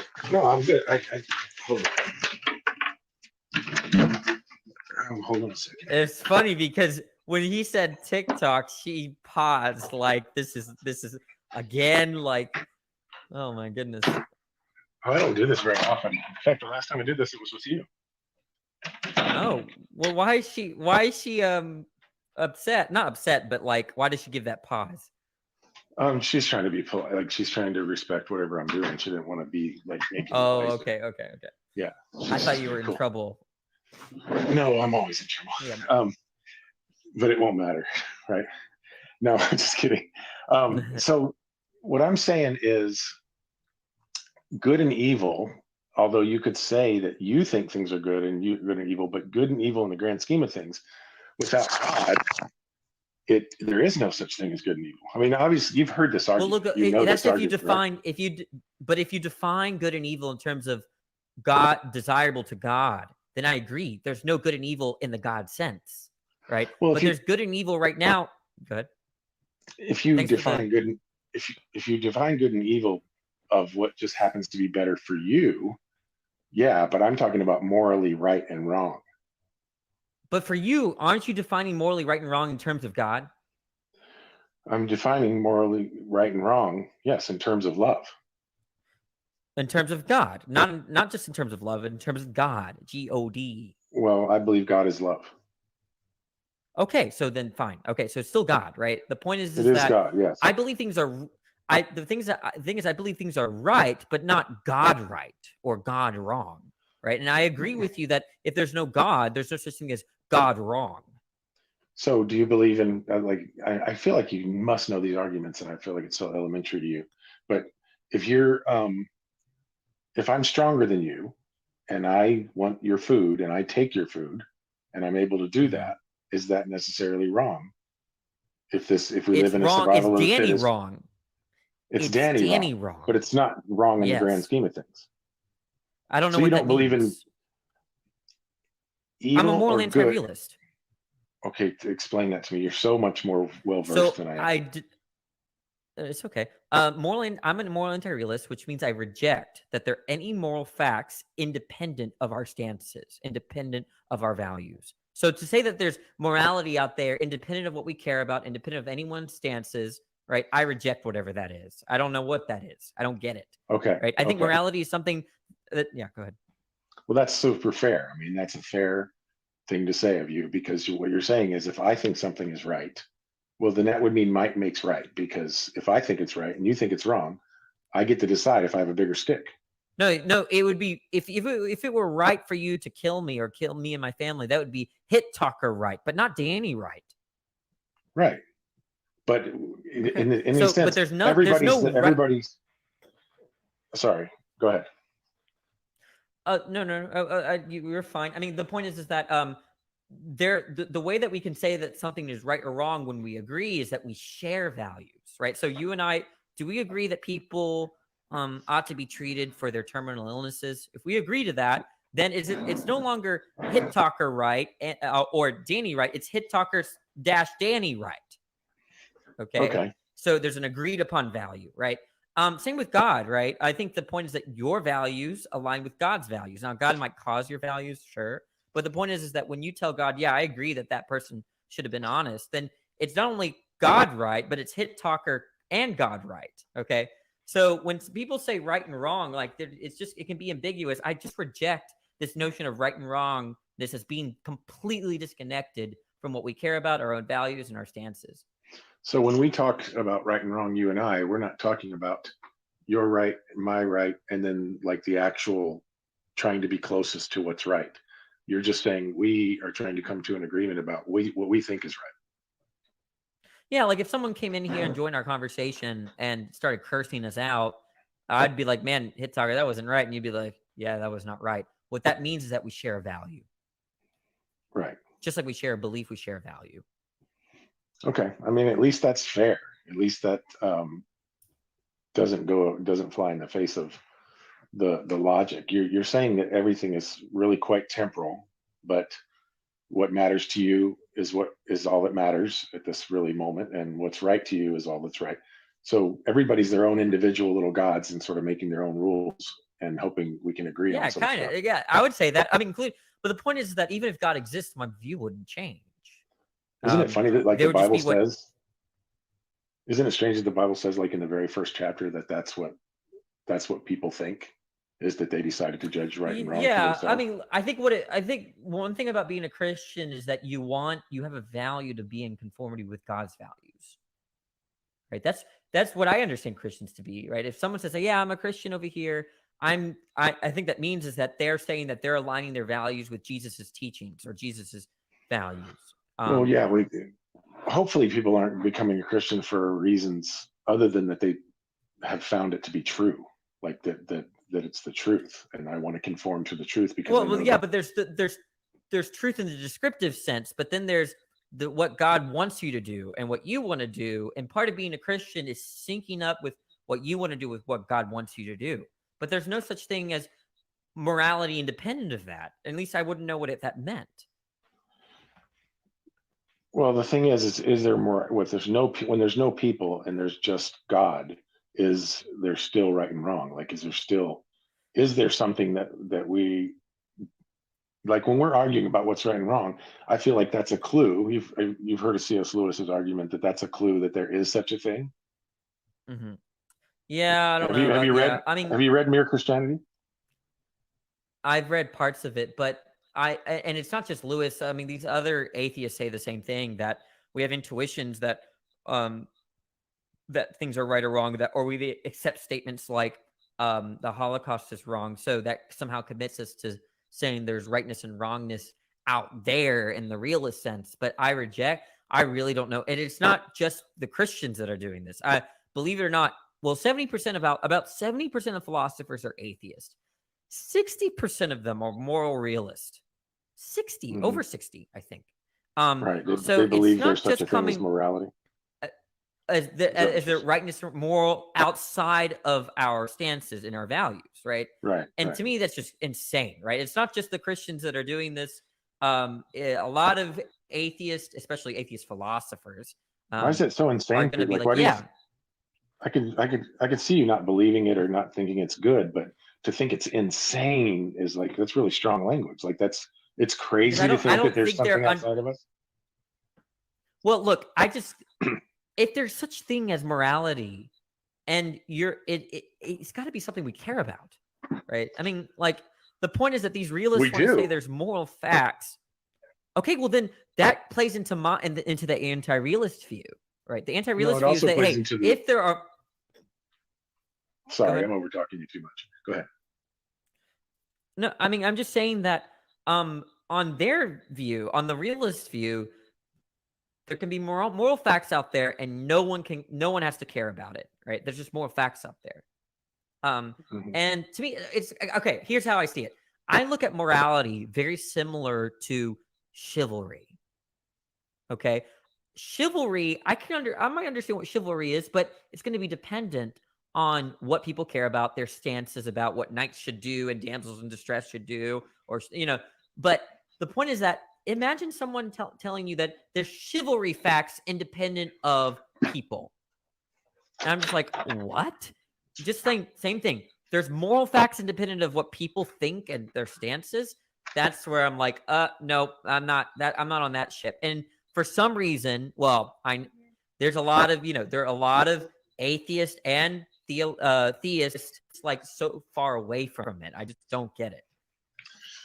Yeah, I really appreciate your explanations of where you're coming from. It's difficult for me because Christianity believes, and I wasn't raised a Christian, so to speak. It just kind of came to me, like literally like a lightning bolt. One day I'm reading the Bible, falling asleep, and it's boring. The next day the lights are on, and it's all making sense. So I'm a little biased because of my personal experience. But go ahead. You were gonna say something. Well, I respect where you're coming from. I think most people actually, at least in philosophy, I think normal people don't give a shit about this. But in philosophy, most people would be like more on your side.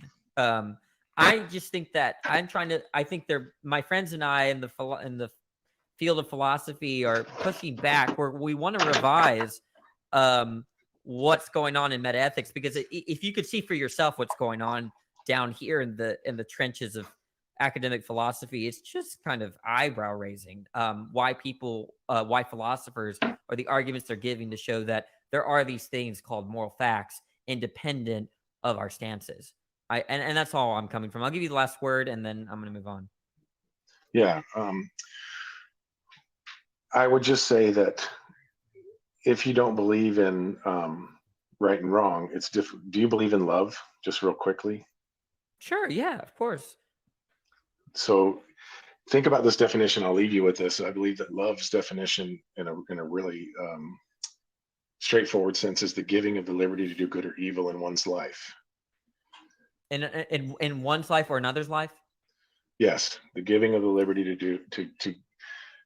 do good or evil in one's life. And so I wrestled with that definition really, really for a long time. And it's it's kind of mind blowing when you take it to its end and realize that is what it is, and that's what God has done for us, given us the liberty to do good or evil in His world. Yeah, And, I mean, I don't think that's a bad definition. The problem is that I think what we should do is not be so stuck on definitions and realize that language is loose, right? When I say I love pizza, I love my wife, I love my brother, these are all very different senses of love, right? well, yeah, I don't, as you know, the Greeks have 4 different words. We have 1. right. So Well, 3, and then I think C.S. Lewis came up with a 4th one, right? He didn't Storge. come up with it. I think that Storge is not a real word. he coined it. He coined it, right? Oh, I didn't know. I thought it was really Greeks, a Greek word. It is a Greek word, but it was coined as part of the 4 by Lewis. I don't think it was. I could be wrong. I'll look at now. It's bothering me. I'm gonna look it up. But I think it was originally 3 that were used, and then it was only until later that the 4th one was added. Now I could be wrong about that. But C.S. Lewis doesn't strike me as the type of person that would add a word without making sure he said it. But I have to look that up because it's gonna. Yeah, we'll have to. Look this up. I can continue talking all night, but if you want to get moving, I just wanted to leave that, everybody with that, is that when you want to tell someone the truth, but you're afraid of how they might feel about you, love gives them the liberty when you give the freedom for them to do good or evil in your life. And yeah, so I just think your argument, I didn't get to it, but the problem of evil in the world, obviously I have a whole different take on that too, but we'll have to do it another live. Yeah, absolutely. Okay, so the 4 Loves is in 1960 by C.S. Lewis.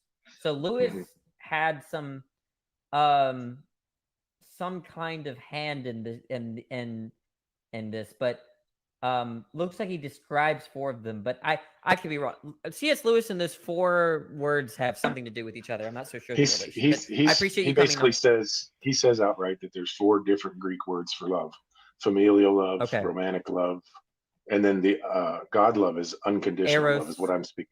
Eros is agape, romantic right? love.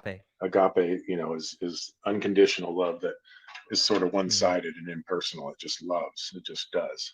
Yeah, but the point is that all of these have different significations or meanings, and so it's fine to give I think the search for the true definition of love, the true definition of mercy, the true definition of good. I'm sort of skeptical of of any of these projects. I think that there's the way we use terms is contextually dependent, and so we can ask, okay, how do you generally use this term?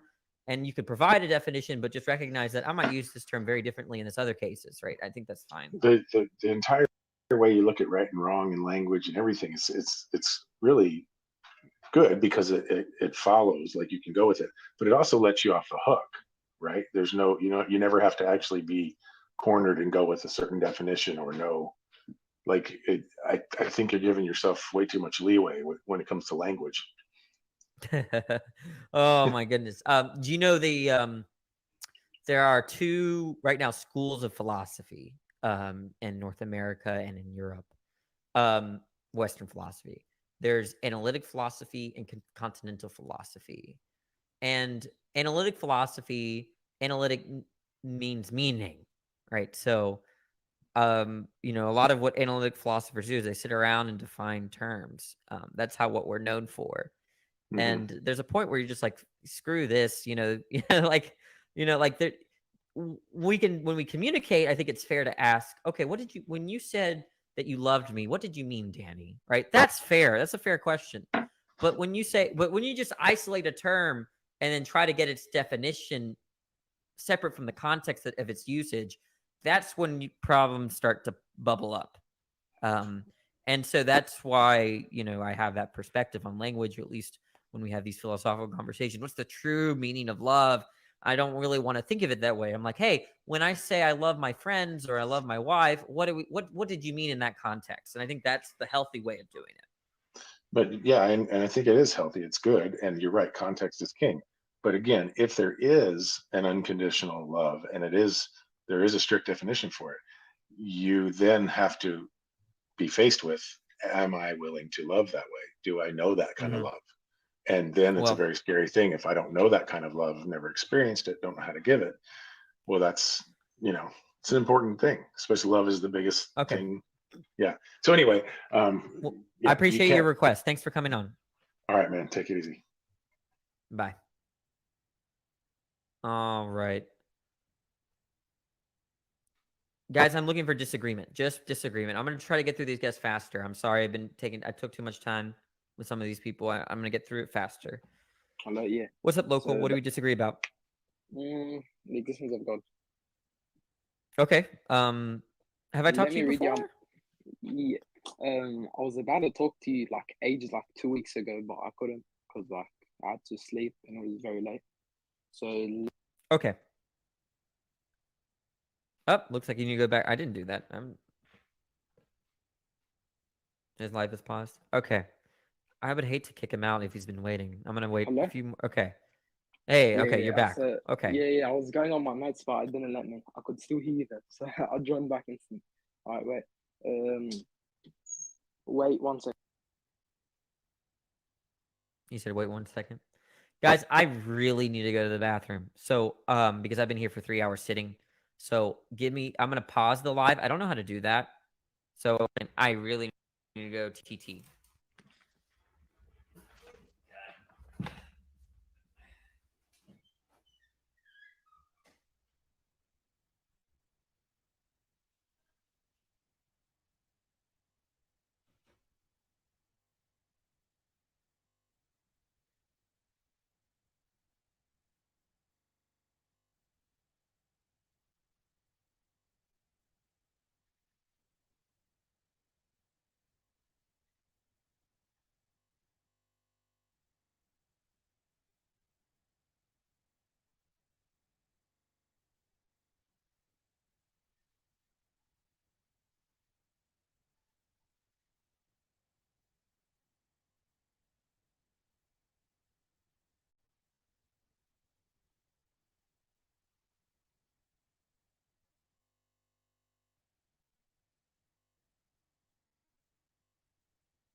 All right, thanks for waiting, guys. Sorry about that. Okay, let me get my headphones on and we'll start. God, okay. And I did wash my hands for anyone that was judging about how fast I was. All right, local, why do you believe in God? You're muted. Local, no, I don't want to have to kick him out. He's been waiting. All right, you can just re-request later. I'm just going to move on.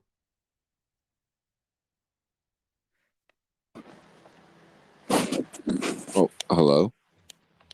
Hey, what's up? What do we disagree about? So I'm gonna be honest with you. I agree with most of the things you have, except for God does not exist. And okay, the reason why is because I'm gonna be honest. I used to be a full-blown atheist. Used to be extreme. Full blown, not half blown. No. I mean, okay. like I was trying to deny the presence of God to anybody that would listen to me. And then one day I decided to start praying. I don't know why, for whatever reason I did it. And all of a sudden, in the past 2 years, since me last, quote unquote, proclaiming to atheism, my life has just generally gotten better. I have just, I don't know. It's hard to explain. And I mean, that's the whole thing about God is it's hard to. All right. Let's frame it this way. Do you think I have a reason to believe in God? Or do you think chat has a reason to believe in God? Why should chat believe in God? Well, I can't express it for them. They can find out their own reasoning just like I did. You know, that's part of the thing of faith, you know what I mean?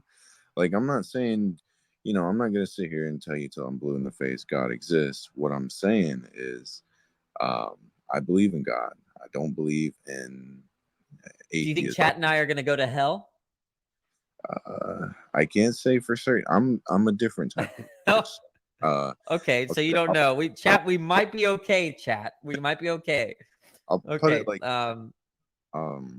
I grew up reading the Bible and everything. I grew up in a Christian household. Of course, I tried to rebel by being an atheist, Anyways, long story short, my Christian beliefs are not the same as, I guess, my brothers and sisters, because I believe in LGBTQ. I'm pro-LGBTQ. I'm pro. Oh, you're going to hell. I'm sorry, sir, but you're going straight to hell with us. Okay.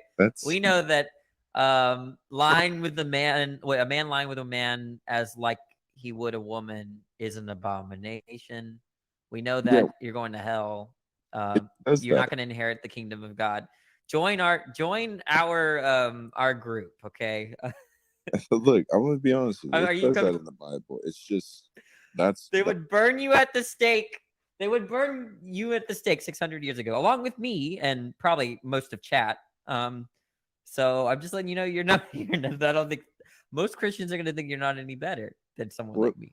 That's the issue. That's the big stigma behind Christianity, is because these so-called leaders of Christianity get to decide what's right and wrong. I mean, I get it. It's written in the Bible and everything, but you can't help being attracted to the same gender. You can't help feeling like you're in the wrong body. That's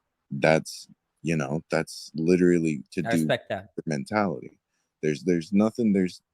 You're either born straight or you're born LGBTQ. That's just simple as it is. You don't make an active decision. Hey, I'm gonna rebel against my Christian faith. I'm gonna seek only guys. It's more of the fact that you're born, either you like your opposite gender, or you like your same gender, or you like transgender. Can we get an amen in the chat? Okay. Can we get an amen? And I do appreciate your perspective. It seems like you're one of the chill Christians. You're still going to hell though, but we'll be there with you. All right. Okay. Well, thank you. I appreciate it. All right. You have a great one. Bye, God. Bye.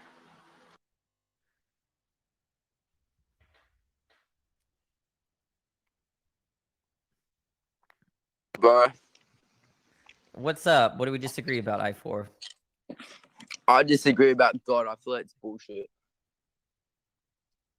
All right. Thanks for your perspective. Yep.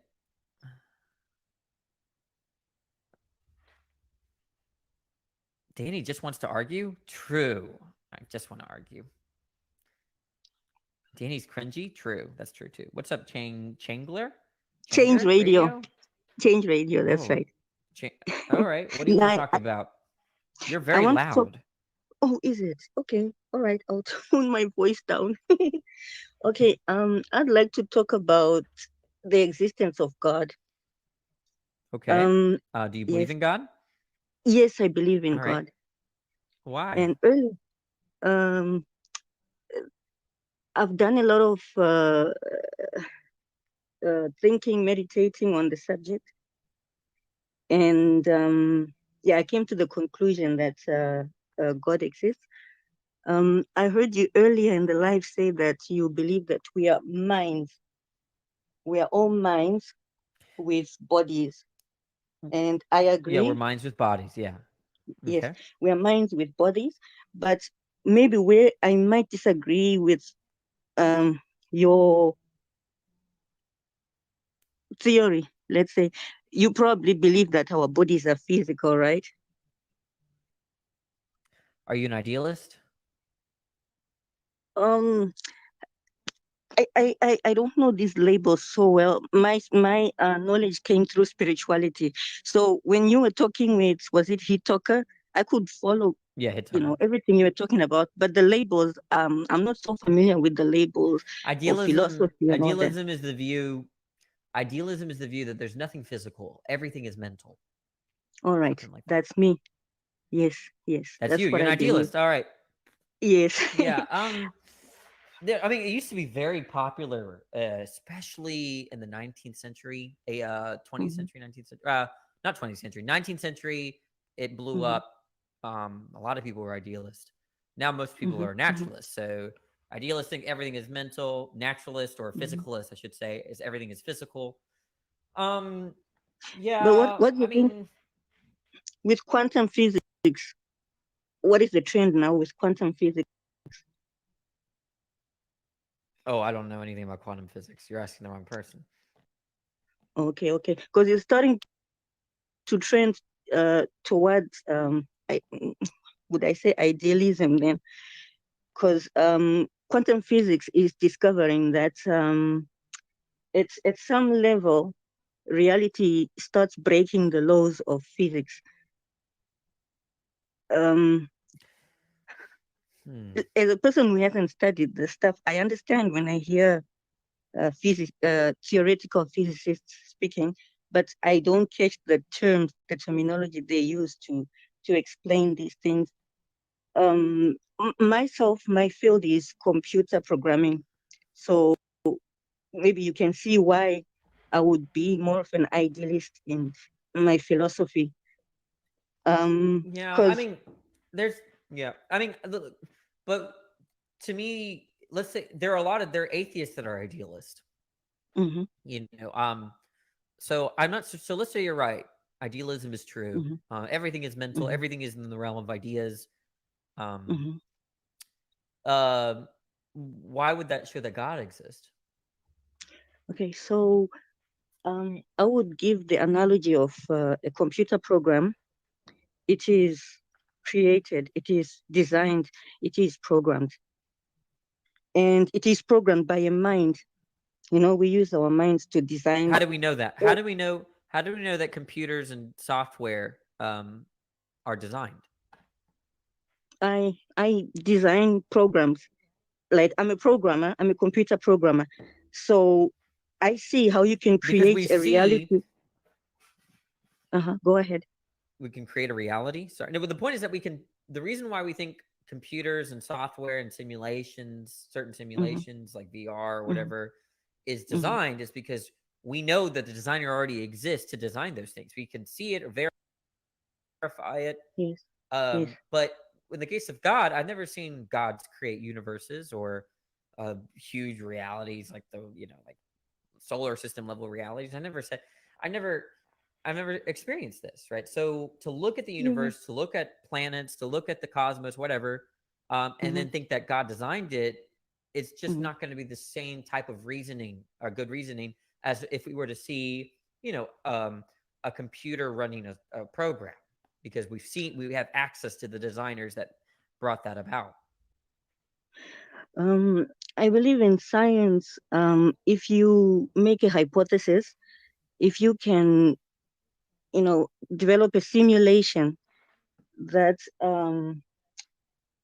demonstrates that what you're claiming can be done as proposed in your hypothesis, that is admissible proof, right?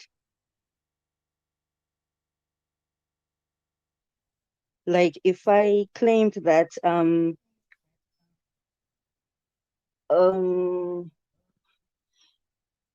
well, if I claimed that smashing, I can't think of a good idea.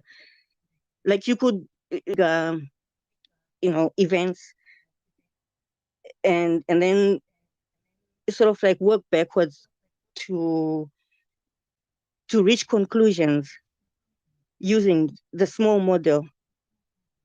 So, if you think of our reality as a virtual reality, and if I hypothesize that our reality actually is a virtual reality, and someone challenged me to actually create a reality like ours, which would be a virtual reality, and what I would say to you is that has already been done. We do have virtual realities where when people put on that gear, they actually see, hear, and feel as though they are in a certain environment, whatever has been programmed into that virtual reality. Okay.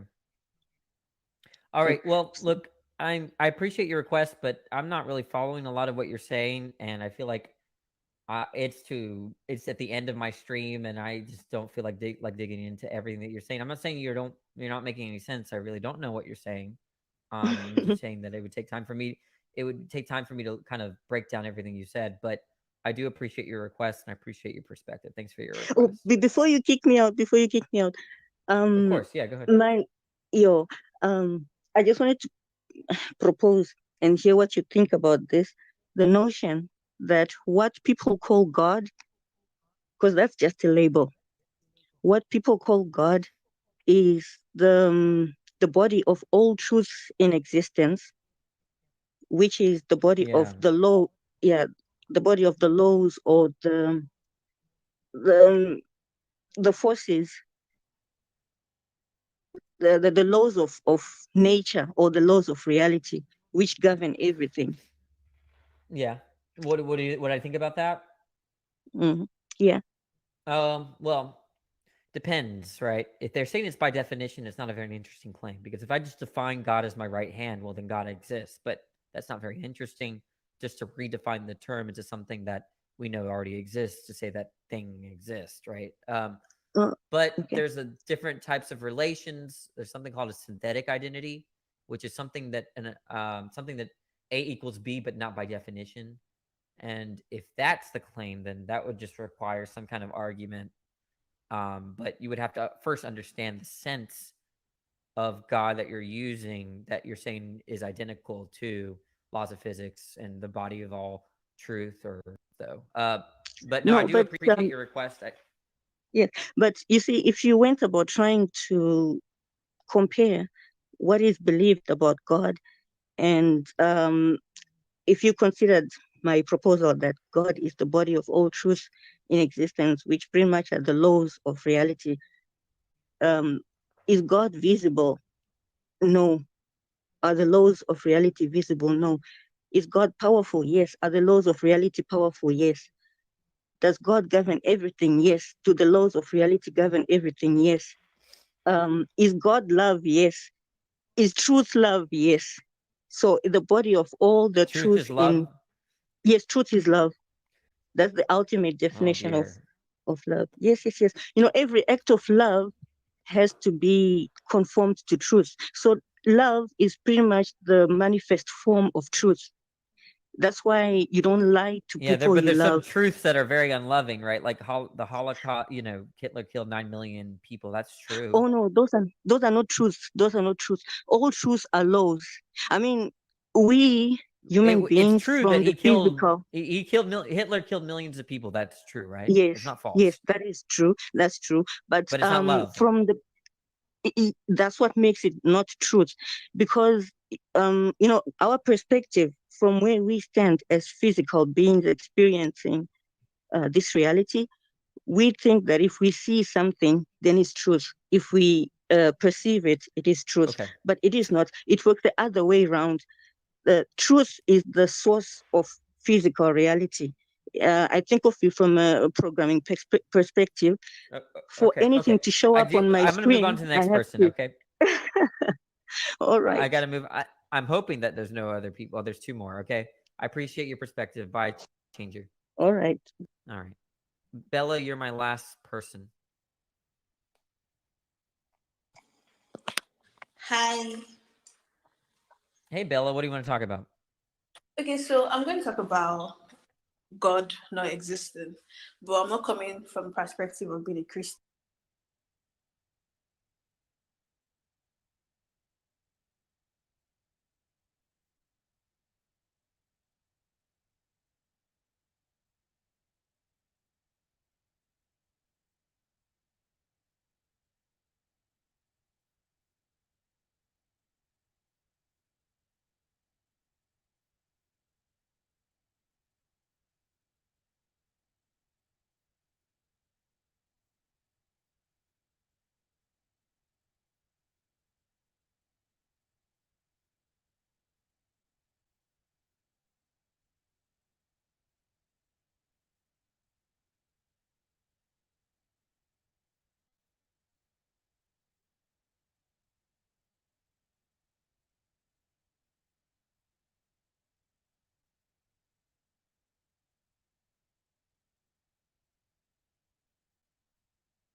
context. And the argument I'll make, the reason why I like this particular life, I've seen a lot of debates on religion and does God exist, but the reason why I like this particular one is because I feel you personally, you're coming from the angle of understanding the why.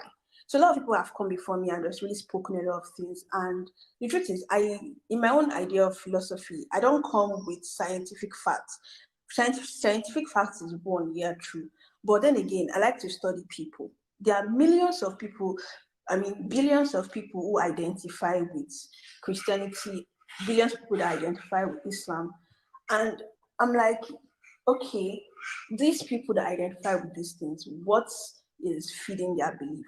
Why are they still doing this? There are a lot of reasons. I can say control, I can say the fear of death, they want to, attach to something so that they won't have I don't know, there are a lot of reasons I can say, but when I ask people, especially Christians, like when you pray, what do you feel? When you go to churches, what do you feel? If you've maybe watched, I feel like you should just maybe take some time on YouTube. You see a lot of church service that they host there. Just watch a typical Nigerian church. You see people falling, you see people speaking in tongues and quotes, you see people exhibiting these different traits. And when you speak to them, they'll tell you that they felt a fire or they felt something, an energy source, just walking through them. So I started my deconstruction journey around 2020 when I had an atheist colleague at work. I don't mean to be rude. I don't mean to be rude, but I am looking for a conversation. Although your biography is interesting to some extent, I'm somewhere. Just hear me out. I'm trying to head somewhere. I'm just trying to. I just want us to not have this very narrow argument. That's where I'm coming from. The narrow argument of does God exist? The answers to that is, from so far, the answers to that is yes or no. And the thing is, we can continue for a million years forward saying yes or no, and we're just going to have arguments. I've taken my time actually to research on, atheist beliefs and a lot of other people that are very brilliant, wise, across different ideologies. And one of the things I can categorically say now is nobody has the answers. So my point of where I'm coming from is, I'm not coming from the aspect of does God exist? You are going to currently say no. And if you ask a Christian or a Muslim, they're going to say yes. But then again, I'm going to come from the aspect of I've been around, the different belief system, and all I can say is we don't know. And I want us to actually accept not knowing. That's what I'm saying. Let us accept not knowing. Let's accept the fact that we really don't know. I can be wrong, Dad. The Christians can be wrong. And why do you think we don't know? Why do you think we don't know? Because there are many things that are mysterious that we can't explain, or let's say science cannot just explain it. For example, have you ever experienced deja vu? Can triangles that have 6 sides explain how consciousness emerged? What? Can triangles with 6 sides explain why consciousness emerged? That doesn't answer my question. Ask a very straight, direct question. Have you ever experienced deja vu? Is it yes or no? No, the point is that if God is incoherent, right, it doesn't matter what we don't know about explanations and stuff like that, right? The point is that if there's something wrong with the concept of God, like there's something wrong with the concept of a triangle having 6 sides, then we can just rule it out, right? And that's what I think that a lot of what I'm trying to do is show that there's something very wrong with the concept of God, especially if you think it's all good.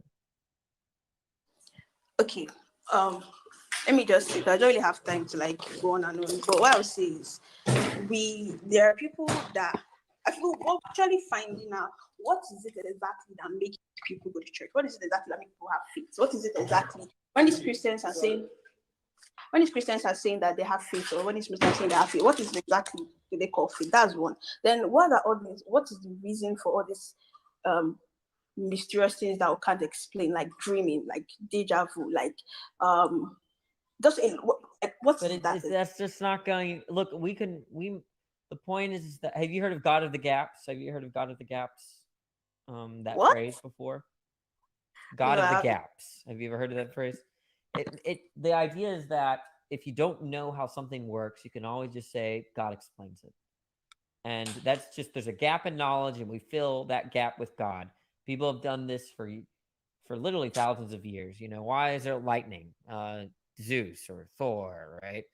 Why is it that the earth formed? Well, you know, insert your creation story, right? The point is that just because we don't know shit, just because we're ignorant and we don't know what explains all these things, these complicated things, it just does not have anything to do with God, right? Like, it doesn't imply that we have now a reason to believe in God.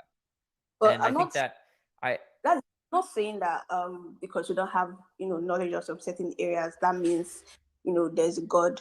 That's not what I'm saying. That's not what I'm saying at all. What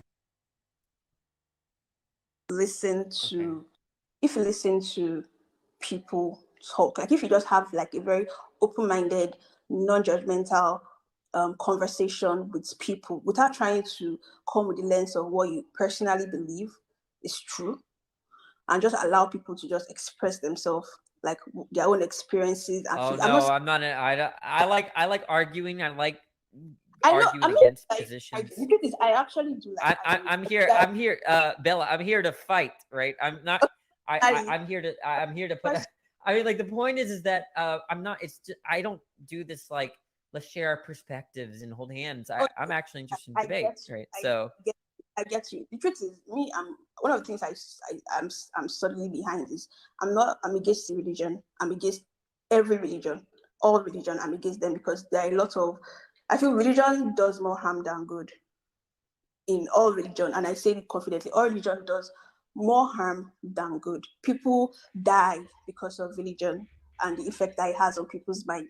So I'm against religion, but in a nutshell, I don't believe in religion, and I feel religion should be scrapped. But then again, I also feel like people should be open-minded to whatever sort of. Yeah, I agree.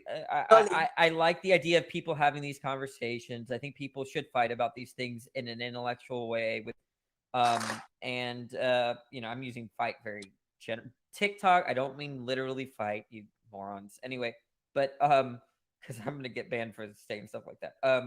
But yeah, no, you're in Nigeria. Nigeria is extremely religious. I would argue that it's Nigeria, just a fault, like a very, like right now, LGBTQ is not.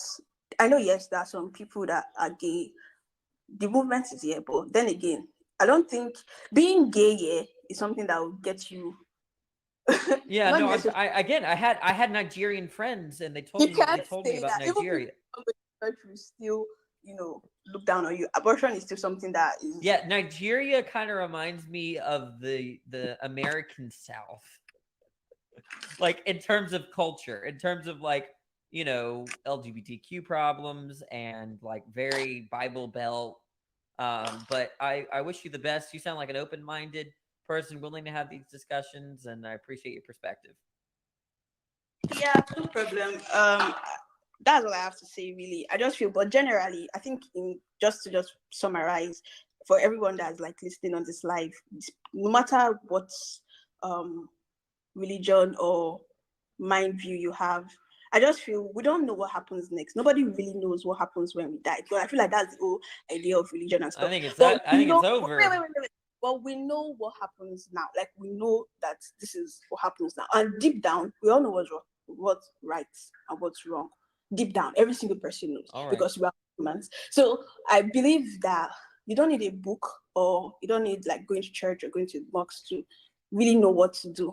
So just do good. Full stop. Some of the stuff that chat says, my TikTok chat says they need to go to church every day. Okay, so I wouldn't say that. Sense to me, because one of the questions I asked. Chat needs church, okay. So one of the questions. Some of y'all just. Anyway, I got to go, Bella. I'm so done for today. I've been streaming a long time, almost 4 hours. So I don't know. I appreciate your request, though. All right. Yeah, that's fine. All right. Have a nice day. Bye, guys. I'm not. She was my last one. Thanks for being part of the show. I was just kidding about the church comment, guys. I know I probably gave some people some PTSD. The entire time I was asleep, I missed your whole life. I'm so sad. It's okay. It's on YouTube. This one is on YouTube. So you can rewatch. One more. Okay. I don't even follow my own promises to myself. Okay. What's up, Damien? Hey, What do what's we up? disagree about? Hey, man, everything. Everything. Okay. What do you want to talk specifically? Okay, let's talk about pro-LGBTQ plus. How about that? Okay. Just to Sure. change What do it you want up. to talk about it specific? All So right. you are pro. Are you? What's your position? I'm pro-gay. I think that I think everyone should be gay. I'm just kidding. That's a funny statement. No, I mean, here's what I think the state shouldn't have any laws prohibiting consenting adults to do whatever they want to do sexually. What country are you talking about? I also, what country? Any country. Oh, like I mean, every country. that would be optimal. Oh. Yeah, it'd be Okay. optimal if people could do their thing. You know, among adults, consenting adults. Without getting killed. Yeah. Okay. Yeah, and I think sex and gender are different, so you can be assigned a gender and then reject it or transition to another one. Because sex and gender okay, are that's a different different categories. topic. Yeah. Cool. Well, that's LGBT. What do you think the T stands Like for? transition? Like transitioning? Is that part of it? T is transgender. Oh, okay. Thanks for educating me. Okay, cool. Yeah, and I mean I don't think there's anything. I mean, I don't think they should be bullied either. I don't think people should be bullied on the basis of their sexuality. That's it. Well, I don't think that the position should be pro though. It should just be kind of like I respect you, but pro is like kind of like promoting, because that's what's happening in Yeah, today's I promote society. it. Yeah, we should promote it. I don't think that's good though. Yeah, if you're, I think that there are people that are reluctant to express their sexuality, in ways that heterosexuals can express their sexuality, and I'm against that. And so, and then that's what I mean by pro, right? Like I'm pro against it. Pro against that kind of suppression.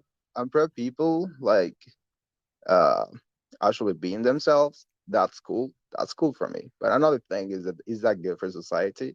And I don't think it's good for society. I don't think that promoting You don't think being gay is good for society?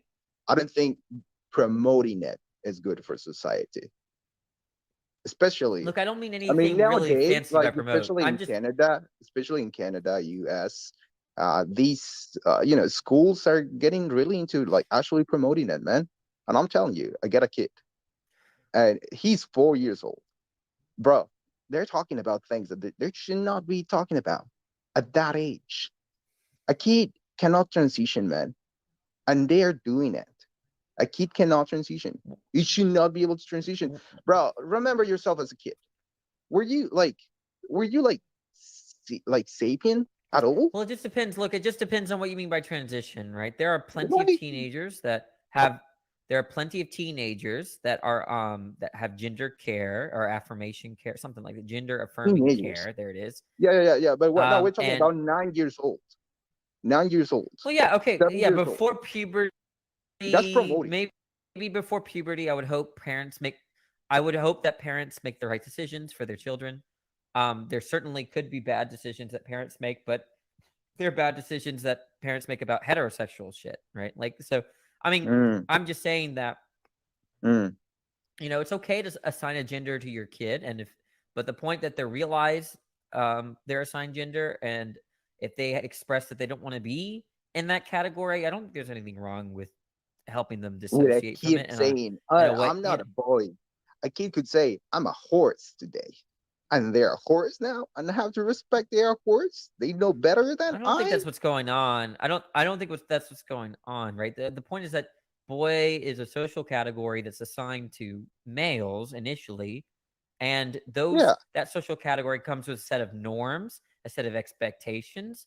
And I think that a young male could just distance and say, screw that. I don't want to meet those expectations. I want to wear a dress. Good for them. Good for them. I don't see anything wrong with that. That's not a normal. That's a what? Anomaly. I don't. Oh, That's an anomaly. yeah, there's nothing wrong with that. Yeah, okay. There's It's an nothing wrong anomaly. with it. I And respect it. Like you can dock okay, what's that whoever you problem? want. Promoting it, be pro at it. That's what's the topic. That's the Look, topic, when right? I say pro, is that when I mean pro, I mean I just don't want people to get in the way of those type of decisions. That's all I mean, right? I want people that are not heterosexual or cis. Sorry, I want people, yeah, that are not heterosexual or cis to enjoy the types of privileges that cis and heterosexuals have. That's all I'm saying. Okay, I get it. So privileges everywhere around the world. Okay. So all right, thanks for your perspective, Damien. All right, I'm done. Nothing personal. I'm just, I let you in when I wasn't supposed to. I was tired already. Nothing more to discuss. Anyways, I'm done. What's up, chat? Maybe we can talk more about it later, Damien. Hey, you're on Decora. I'm doing just fine. Now I'm reading chat. I'm looking at you, chat. You have my attention. What's up? Is it AC Vit? See you next time, Damien. Sleep, peace, you too. Are you an atheist? Yeah. Let me in. No. Not letting anyone in. If I let you in, I wouldn't treat you very well, and I don't want to do that. Gender identity is racial identity. Take care, Danny. Take care, Sebastian. Thanks for sticking around. Mirage is between a man and a woman. Poor Luke. Mirage and you met marriage, right, Luke? It's also between men and women and women.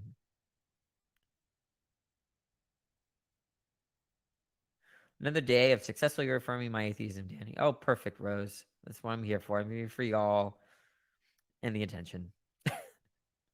Jesus loves you. I have bad news, Kimmy. Jesus died a few thousand years ago. I'm sorry to say.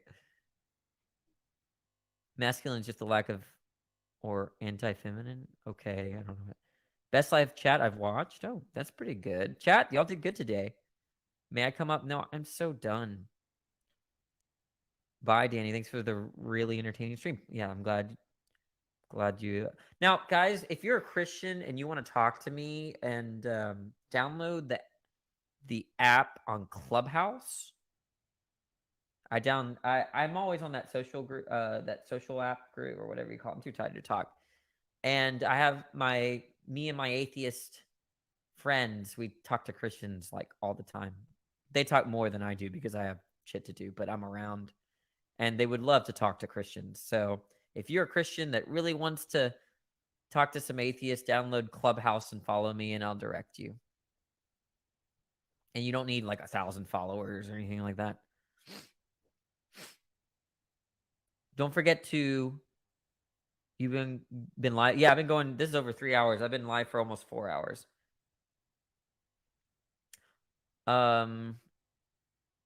If you believe in God, do you believe he would be able to make a logical contradiction? I don't think so.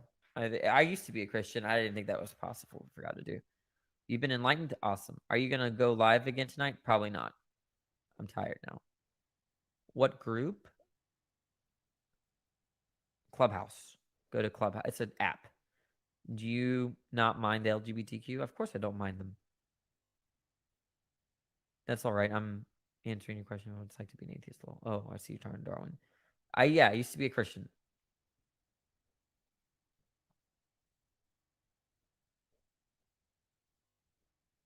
Don't forget to follow me. I have a YouTube channel.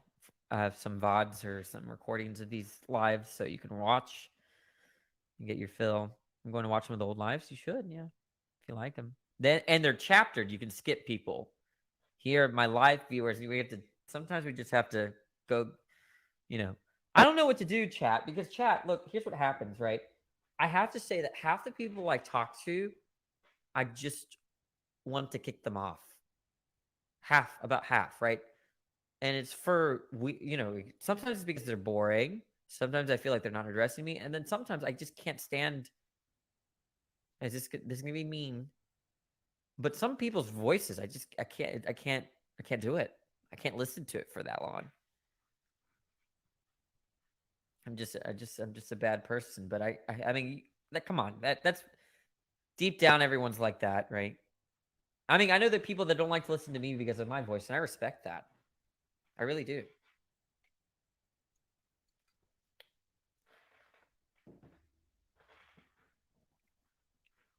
Why did I turn away from God? Because I just think they're good arguments against its existence, like the problem of evil. I was a Christian. I was a Southern Baptist. Thanks, God's elites. I feel the same way with my family.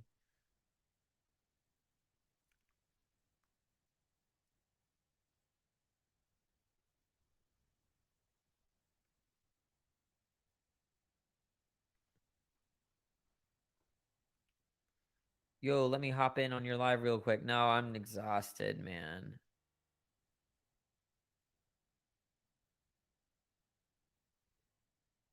I've been streaming for 4 hours. I can't do it.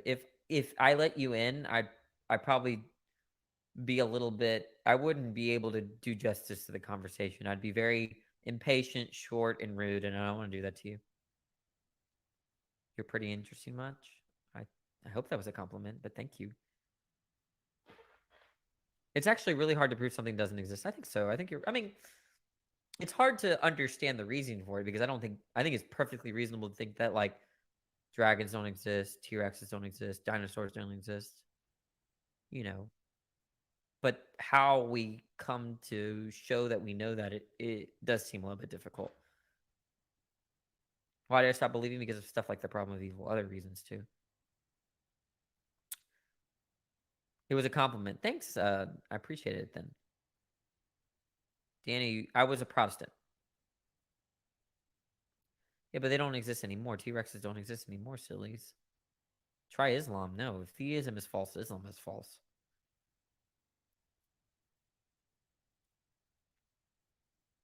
Your best explanation for why consciousness exists? Probably brain stuff. I really don't know. Do you read Nietzsche? I do. Or I did. Did you pray for something and not get it? I prayed. At some point, I prayed for God to reveal himself, and I didn't get that. So, kind of. See ya, gods. Gonna start a live. How do I do the writing in the background? I use an app called Canva. If you have a student ID or student email address or teacher email address, I think you can get it for the premium version for free. So you gave up after one prayer? No, I didn't give up after one prayer. It took me, my deconversion probably lasted for about 3 years. Canva? How do you spell Canva? Like canvas, except take the S out. Canva. C-A-N-V-A.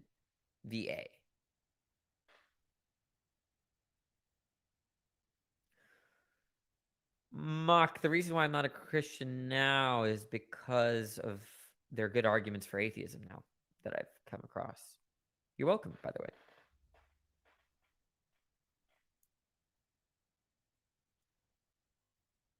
So you gave up when the going got tough. No, I don't think that's true.